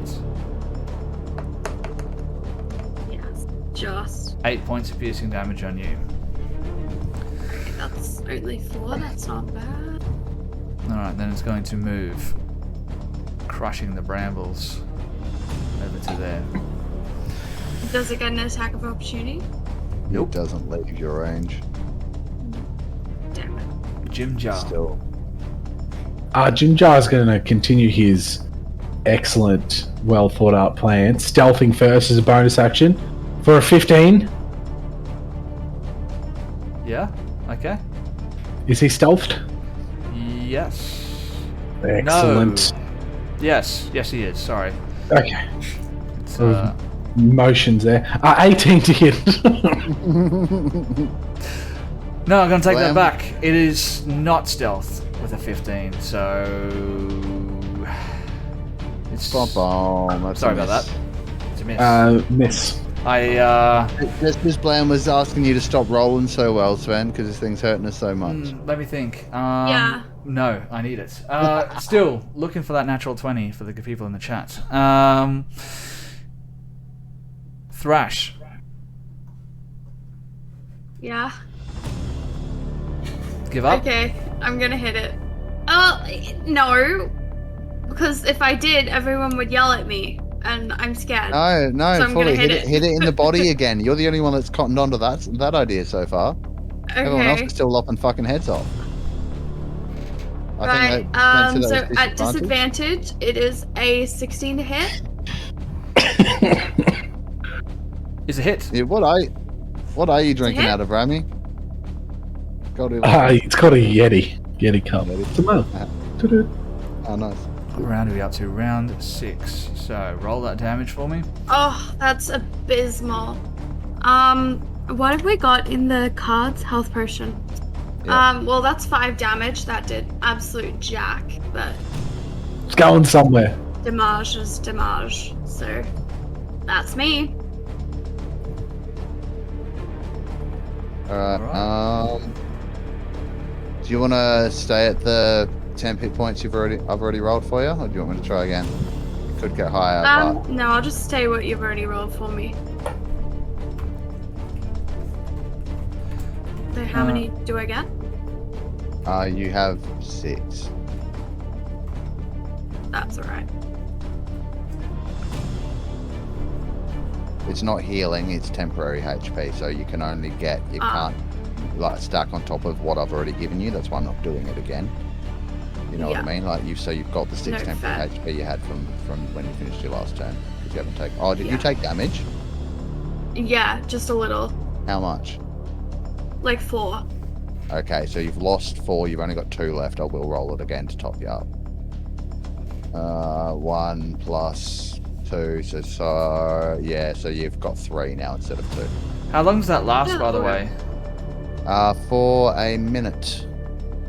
Alright. And I did it like 2 rounds ago. So you did And it then round round 4, 5, so it's been round 4, round 5. 2 rounds Yeah. now. Yeah. Okay. Corax. Yeah, keep going with the... And sorry, and my starry form will expire at the end of round 10 because I did it in round 1. Yeah, Alright. still bringing the hate with a reckless fuck you for... Oh, Jesus Christ. For a 13. Do we have a bless left? We already used that, eh? Nope. No, we got a Yeah, heal shit. potion, yay. Being able to attack once sucks. Yeah. So 13 doesn't hit? No, a 13 does not hit, I'm afraid. Alright. Yeah, I'll see you next round. Well then, have 5 temp HP. Nice. Oh, and Blam just bought us a bless. Can we use that for that attack roll? Nope. Piss off. Too late. Fair. Alrighty then. Is that the end of your turn? Yeah, you'll see you next round. Alright. Thanks, Blam. Athera, you're up. Eldritch Blast again. For an 18, let's see if I go a bit higher. Oh, yes, we do. Yeah, How are you doing? There we go. So. Alright. What's the advantage from? Check. Being so far away. Can't see me. How far are you? Where the hell are you? I can't see you. I'm like top of the map. up here, like right in the corner. Oh, you're all the way up there. Yeah, I'm up here. Okay. Oh my god. Just Jesus Christ. sending the hate from downtown. 4. 32 force damage. Now this is going well. BAM! One of the heads just explodes. Skittish! Oh no. Stop lopping off the heads. Well, to be fair, now it's only got 5. That's got Yeah, we're five back where we heads. started. It's in net positive We've position. made no progress. Except for it's got minus 32 health, so that's progress. And that's Athera's turn. She's Alright. just up the backs. Oh. Alright. Patch. Bloody Hydra. Patch. Okay. Top let's around see. 7. Posture check, ladies and gentlemen. Yeah, I straightened up, sort of. Is that bloody Josh doing that again? Alright, I'm going to point my star map at the thing. It's going to start shimmering with the blue energy. It's going to spiral with those starlight points, and they're going to shoot out and use its second use of guiding bolt for the day.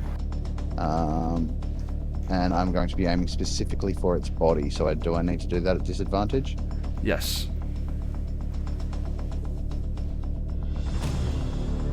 Offed. Never mind.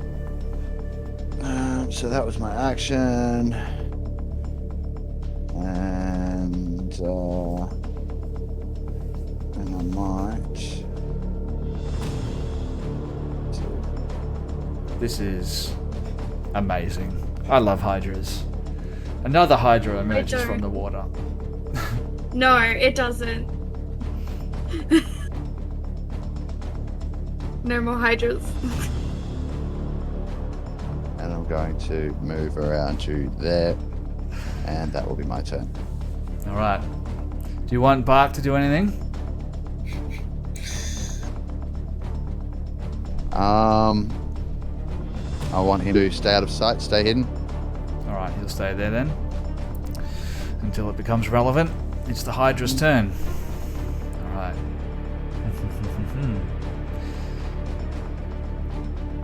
What's going to happen?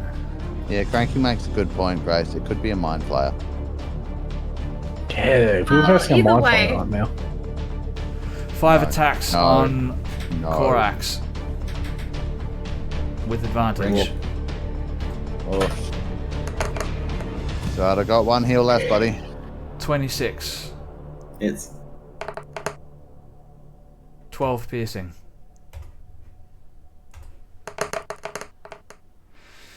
$26 again. Yep. So you see it. 7 piercing. That's attack number 2. Attack number 3 of 5. Biz, just no, please. 24 to hit. What? It's going to be a natural Mind 21. flayer mate. hydras, no. That's attack number 3. So 9 points of piercing damage. Attack number 4.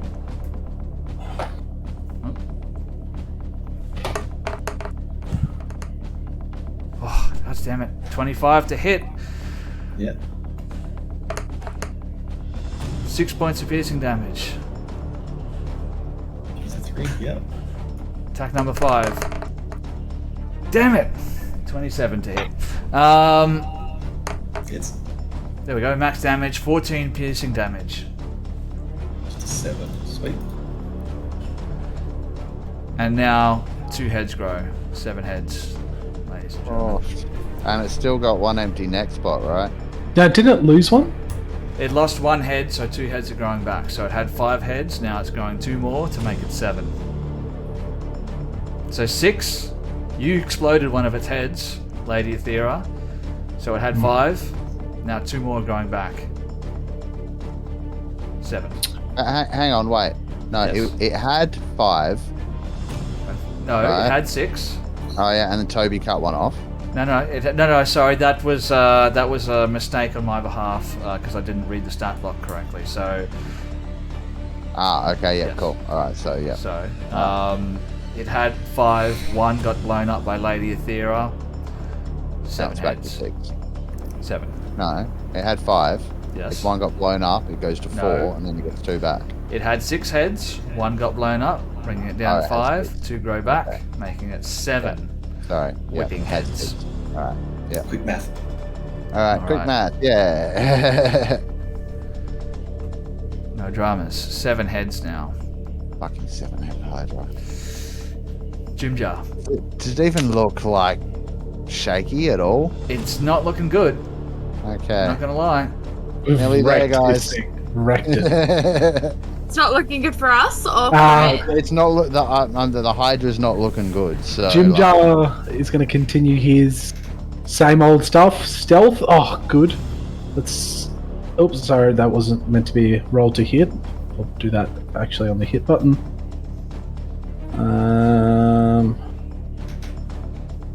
Hayat.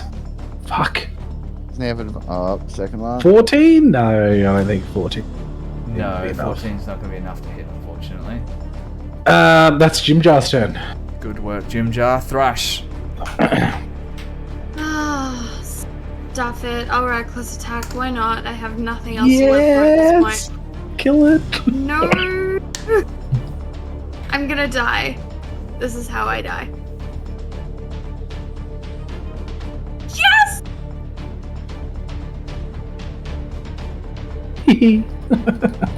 That's a crit, bitches. Oh, hell yeah. 12, 13, 14 damage. Right. Kind of piss poor, but we'll take it. Hey, it's doing stuff. All right. 14 points of damage, and that was a reckless attack. Good to know. Yes. Corax. Yeah, that's destroy inspiration from that reckless attack and keep going recklessly. I hate this game. Oh no! All right, You're so we being a just, great sponge though, which is just so good. Yeah, well, I've got about 1 more round left in me. So that's, 12's going to miss. miss. We got to get that guidance. Can I add that guidance? No, I don't think it's going to work out. But Do anyway, it. Oh my! It's been hit. Yeah, that could. Or if you can get a 4 out of it. if I can get a 4 out of come. You can use it Come if on, you want. little beautiful bitch. Yes! Fuck you! Yes. 16 to hit! Yes! I don't think that's Bye, enough babe. still. Oh yeah, 16 hit? Yes, 16 hits. Oh, thank fuck. Oh, I'm glad I remembered right. it's awful damage. 9. Plus 2 slashing. for age, yeah. Nine. Yeah, 9. All right. That's me. See you next turn. Is your how's your 10 HP? You just took a bunch more damage, didn't you? Yeah, I don't have any. Shoot through Have 8. Nice. Keep me on my toes. Yeah, I'm just going to continue my long-ranged assault. Oh, that's good. Oh, good. 23 to hit. Yep. 1d10 plus 4 plus 2 plus 1d6 is 14 force damage. 14 force damage. Are you absolutely sure it's 14 points of force damage? Yeah. On the money. No problem. That hits. We've killed it. Top of round 8. Patch. How's it looking? Not good. Do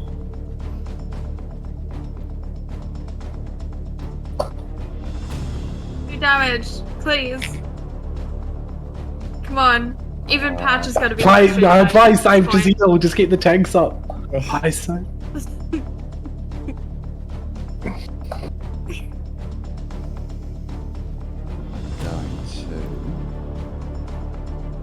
I'm just gonna see if I can get around here. No, that will get Thrash out of there, so I'm gonna stay there. I'm going to see. I could do a great big second level guiding bolt, 5d6 radiant, and try and kill it. But that's not really in character for Patch. He's a bit of a pacifist. He's here to heal his friends. He's not going to do nothing. Alright, so he's going to bonus action. His cannon wants to buy a health potion for the Hydra, and Cranky Yang wants a discount on a DM Nat 20. No. Yeah, I agree. Denied. While Sven's thinking about that, I'm going to bonus action healing word, so I don't have to get it within reach of this Hydra. At first level on Korax. So let me roll that. Down in the chat, babe. 7 hit points from that. 7 points, nice. Now I'm just gonna check if my druid heal has to, like my extra, has to be on another creature if I can double up on you. I'm just checking. You can heal the Hydra. It's within range. No. It has to be another creature, so I probably should have done this the other way around, but D8. Because Thrash, you're not full, are you? It's looking at you with big puppy Hydra eyes. No. So you can have 9 hit points. Amazing. Actual hit points or? Yes, actual hit points. Separate to your template. You applying them separately, right? Yeah. Yeah, oh yeah. See a little glitter ring around here. Alright, so that's my bonus action. And for my action, I'm going to use a cantrip. Curl the fingers of my free hand around and summon a flame. I'm going to cast Produce Flame. So yeah, I think that's what I'm doing. Yes, Produce Flame, and then throw it at the Hydra, so it's a ranged spell attack, +6 to hit. 24 to hit, so I believe that'll do it for a D8. 5 fire damage. So, Patch is a pacifist, right? Yes, but he will come to the defense of his friends and those he cares about if he has to, if it's desperate, and this is pretty desperate. So how would he feel? How would he feel if he set this poor Hydra that was just defending its home territory on fire, and its 7 screaming heads wail in pain as it thrashes around on the floor? Not great.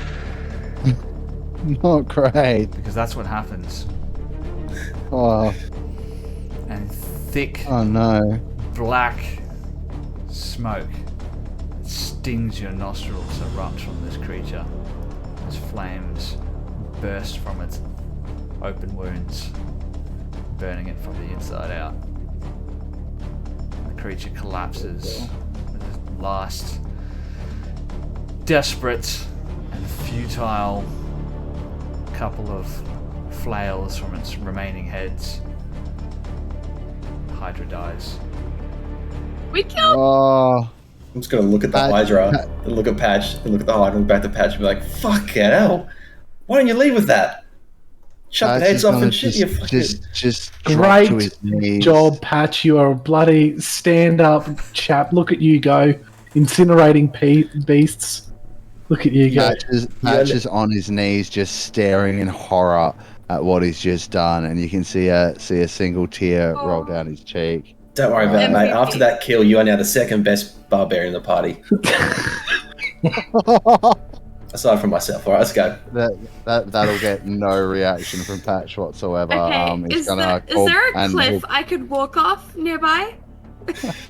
Well, there's a downward slope into some murky water. You could go and take a swim that you don't come back from, I suppose. But no. You guys did a Bye. smashing job. Good stuff. I'm going to pat everyone on the shoulder, Taking hits. Good job, everyone. Call Park over. As the shadow from my blade singing just Actually, fades away. yeah, sorry, I don't know if I would actually call Bark over. I'd be too distraught by what had just gone on, so I'll leave it up to Sven whether he comes over on his own or not.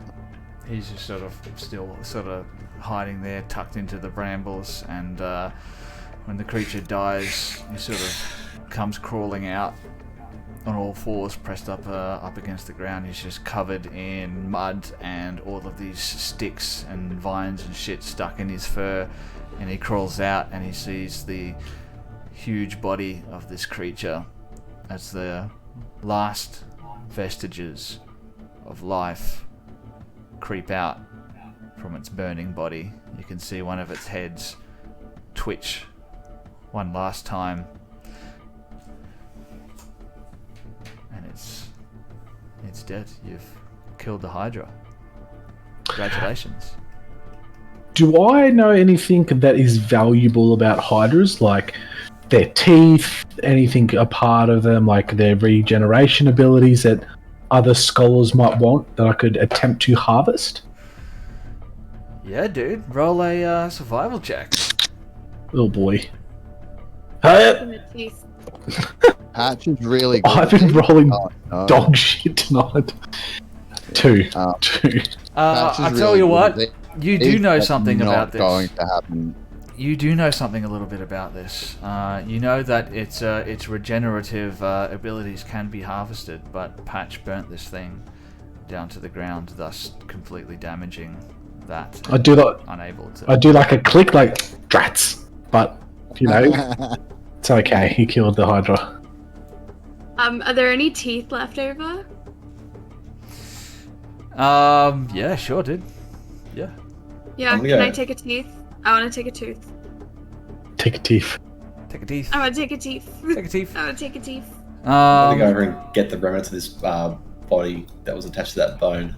All right. You saw Thrash pick up for a second. You walk down there. You grab that. You pull it out of the water, and you can see it has. It's exactly what Grace is, or Thrash is trying to harvest off this thing right now. It's actually a tooth of this could potentially be this very same Hydra, and it still has like the hand of a lizard person grasping onto the hilt. As you pull it out of the water, the hand sort of drops off and splashes into the water.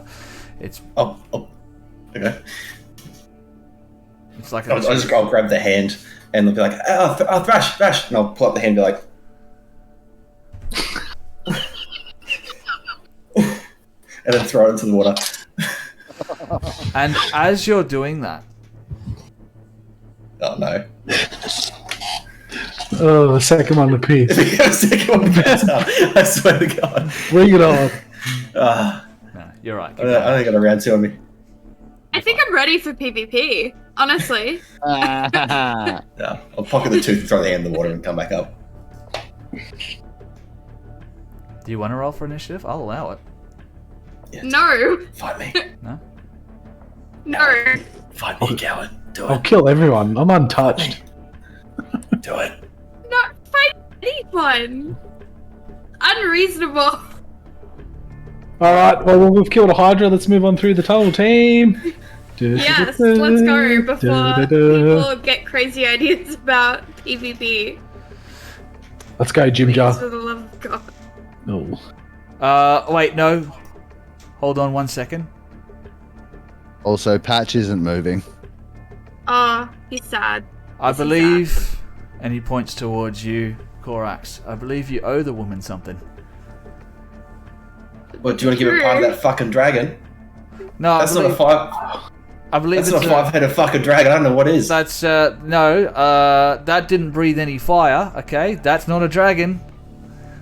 A blue dragons Well, don't breathe technically- fire, but White dragons breathe ice, and that's not fire. I don't think a Hydra is a dragon, guys. No one asked you, nerd.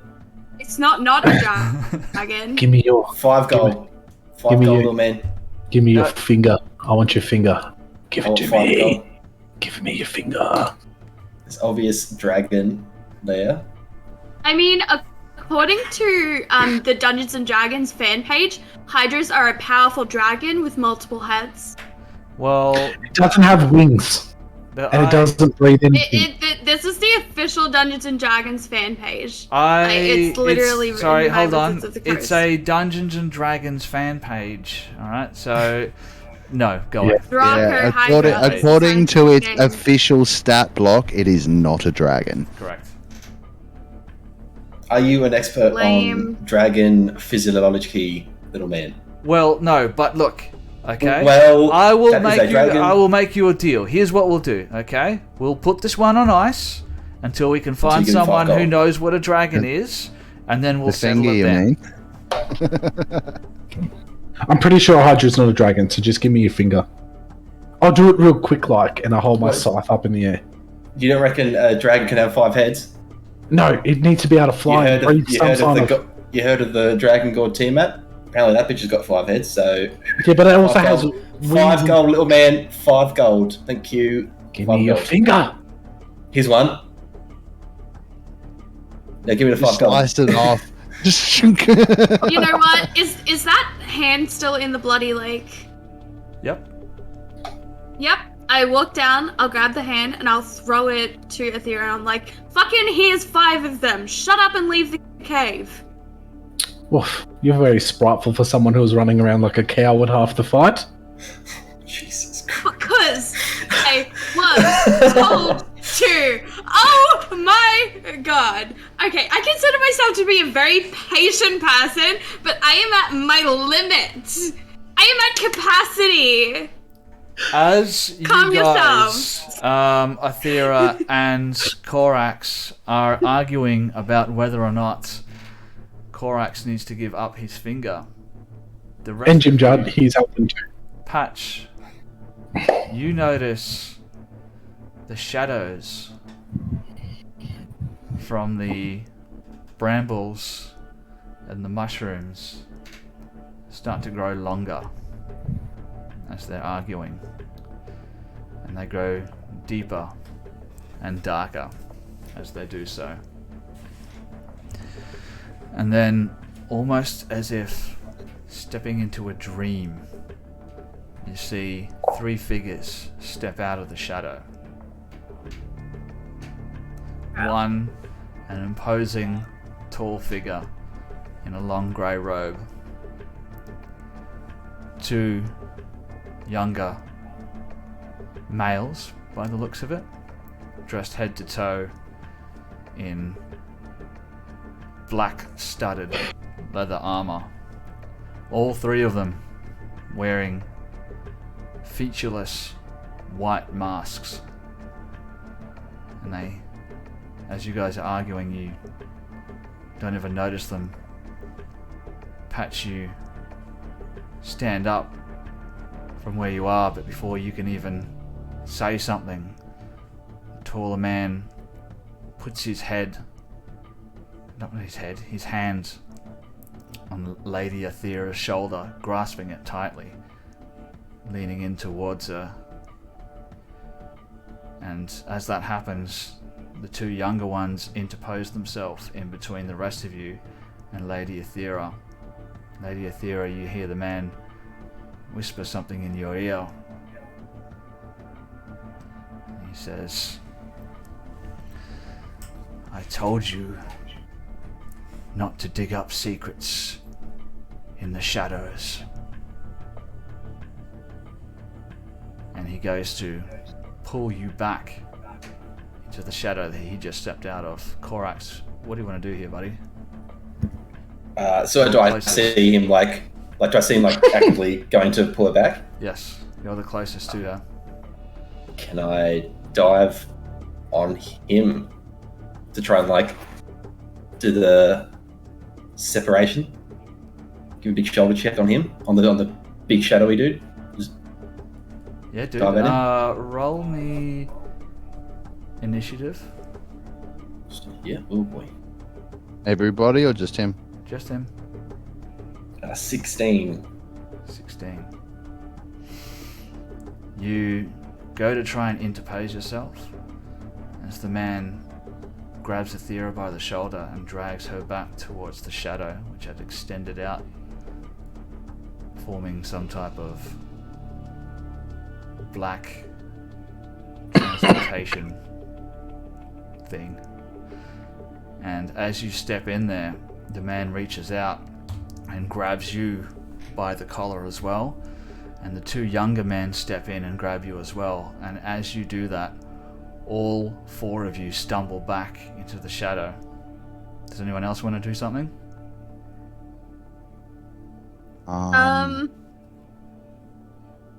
I feel like we should, but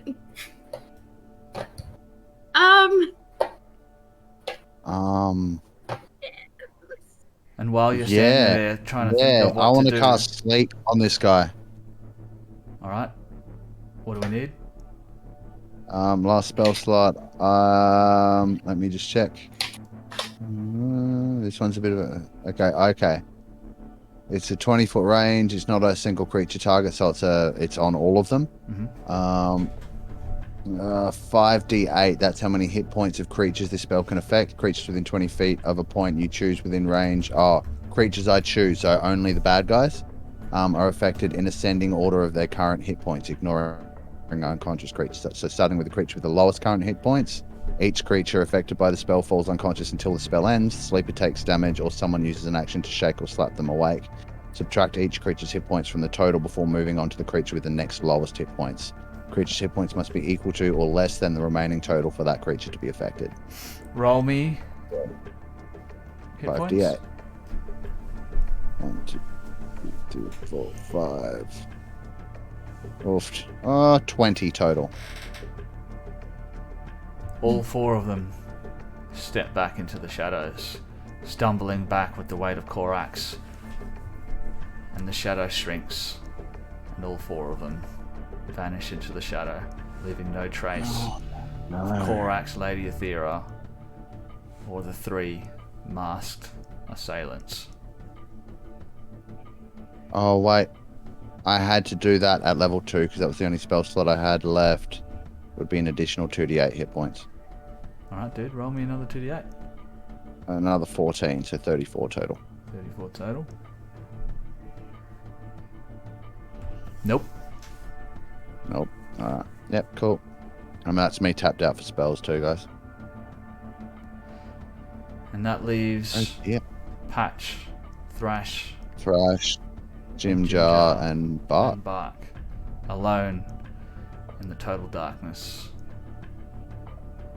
There's a body of water nearby, and beyond that, the only exit that you know of from the Rot Fens. What do you do? Oh. What? Thrash, what happened? don't look at me. You're the one who does all that magic shit. I'm just. What? That was. Oh no.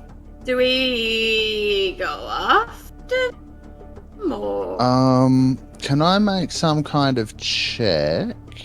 An Arcana check? Yeah, that's what I'm thinking, but I'm going to do it with disadvantage because I'm still unsettled by having killed the Hydra. Yeah, dude. Patch has never killed anything before, so... Oh... well, I got a 6, but it would have been a nat 20. So never mind, he was going to try and see if he knew anything about what kind of magic was being used and if there was a way to follow him, but I don't think that's going to happen because of my self-imposed disadvantage. Should I just do an insight check? An insight check to see what they wanted. You can roll like, that with what the disadvantage. hell that was? You can roll that with disadvantage. So I got a 14 on my what the hell was that check. 14. it's extremely difficult without any context whatsoever to understand what just happened to you. But you do get a sense that these people knew Athera, that this was a targeted event, and yeah, they didn't seem to want to harm her so much as just take her away. That's what you get from your insight check. What do you think, Thrush? I think we've got to keep moving. And Jim Jar's just Bart, standing there. Come on, boy. Bark makes his way over towards you, and Jim Jar's just standing there. He looks towards one hand. All his fingers are there. He looks towards the other hand. All his fingers are there. He's like, thank the gods. Alright, and I guess we'll make our way towards the way the fuck out of here. Alright. And I think that's going to be a good spot to end Season 1 of Crit and Miss Presents Out of the Abyss, ladies and gentlemen. Alright. Thank you very much.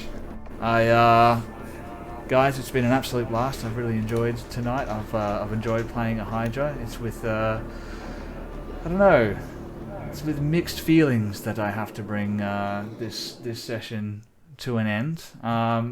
People who are still live, watching this live, thank you very much. We really appreciate your support. Thanks, guys. Make sure you jump in on the Discord as well. We always love interacting with the people. Join the Critverse, and it gives you a chance to get in on a game or two. Yeah, absolutely. We're always we're organising new games. So we have a new text channel just for people looking for players or people looking for DMs. If you have a game, you need a player, chuck a message in there. If you're a player and you're looking for a game, chuck a message in there, and you never know. You might end up on an episode of Tales from the Roguelite Tavern, or I might be running something myself. Tonight was a difficult episode for me, ladies and gentlemen. I'm not feeling my greatest, but hey, that's the show must go on. You did very well. Unfortunately, yes, this is the end of Season 1 of Out of the Abyss, which means we are losing a couple of our players. Unfortunately, Ramy and Toby, it's been an absolute blast having you guys Gentlemen, on Thanks the for having show. us. It's been awesome. Been a hoot. Been good fun. It's been great. it's been good to get to know you guys and have a bit of fun in the Underdark with you. Fuck Yeah. Hopefully we'll be back in the I So- hope so. Even though, You're yeah, both like more than welcome in the roguelike games anytime. I said, guys, even though they're leaving Out of the Abyss, they are not leaving the Critverse. They're always going to be a part of the Critverse, and you never know when they're going to come back for another episode of Out of the Abyss or in one of the other streams. So please do send them messages of support right in the chat right now or in Discord. Let them know how much you appreciate them. What was I going to say?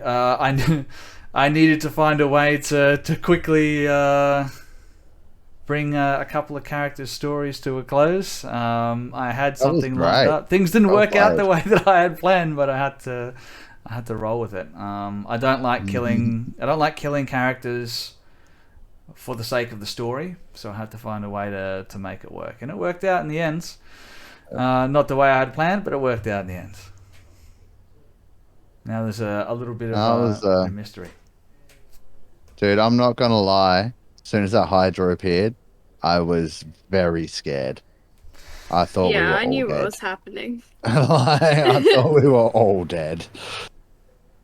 I mean, that is a CR8 encounter or CR8 creature.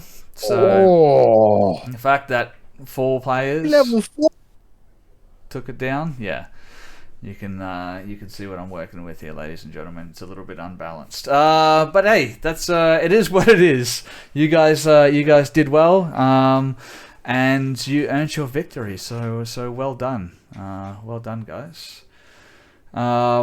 Yeah. Of course, even though we are ending Season 1 of Out of the Abyss right now, worry not, for Season 2 will be commencing very soon with 2 brand new players, brand new faces. Well, no, they've been involved in other streams, so they're not new faces to the channel, but new players. On Out of the Abyss, new characters, so it's going to be a lot of fun, and we have to find out what happened to Lady Aethera and Korax. Does anyone have anything else to say before we go? Ramy, Toby? No, just thanks for having us. It's been a blast. Yeah, no Double down on that's been awesome. Thanks for having us along for the ride, and hopefully we can make some cameos in the future. Till then, it's good. Hell, yes, I am all for it. Yep. I have one thing. Not exactly D&D related, bit of a shameless plug, but if you are in Cairns, Townsville, or Mackay in the middle of November, thanks to Girl at a Rock Show, who I've started working for recently, if you want to go and see Regurgitator, I'm part of their North Queensland tour. Tickets are like $50-ish. Available now, and it's going to be a fun time. And I will say, guys, there's going to be some changes coming to Out of the Abyss as well with Season 2. We are going to be changing up our release schedule for that. We're going to try and be releasing a new episode every week. So every Saturday night, we want to release an episode, but that's going to be a little bit different. So on one week, it's going to be a live stream, exactly like it's been in the past. And then on the alternate week, it's going to be a pre-recorded stream. But don't worry, because nothing's going to change. Everything will remain exactly the same. And at least one or two of us will be in the chat during that pre-recorded stream to interact with the viewers and stay live in the chat and all that kind of stuff. So nothing will be changing. The episodes might become a little bit shorter, but we're going to be doing less stuff around it, if that makes sense. So they're going to be a little bit more compact, a little bit tighter, a little bit more Dungeons and Dragons, and a little bit less of the fluff that I like to put around it. But I mean, the good news is another episode of Out of the Abyss every single week. There might be some interruption to that over the course of November or something like that, but we will find ways to I to make it work. gotta go and have a life in the real world. Sorry, guys. Yeah, but we'll find ways. But on the upside, that means I get to help bring Regurgitator here. So, like, you know, come to the gig, say hello. I'll be at all three of them. So if you're not local to Townsville and you want to pop in and say hello in the Cairns or Ellie Beach ones, I'll see you there. And on that note, let's end season 1. So thank you very much to everyone who followed, who watched, who rated. We love you guys. You make the channel what it is. Good night, everybody. Cheers, guys. Bye, guys.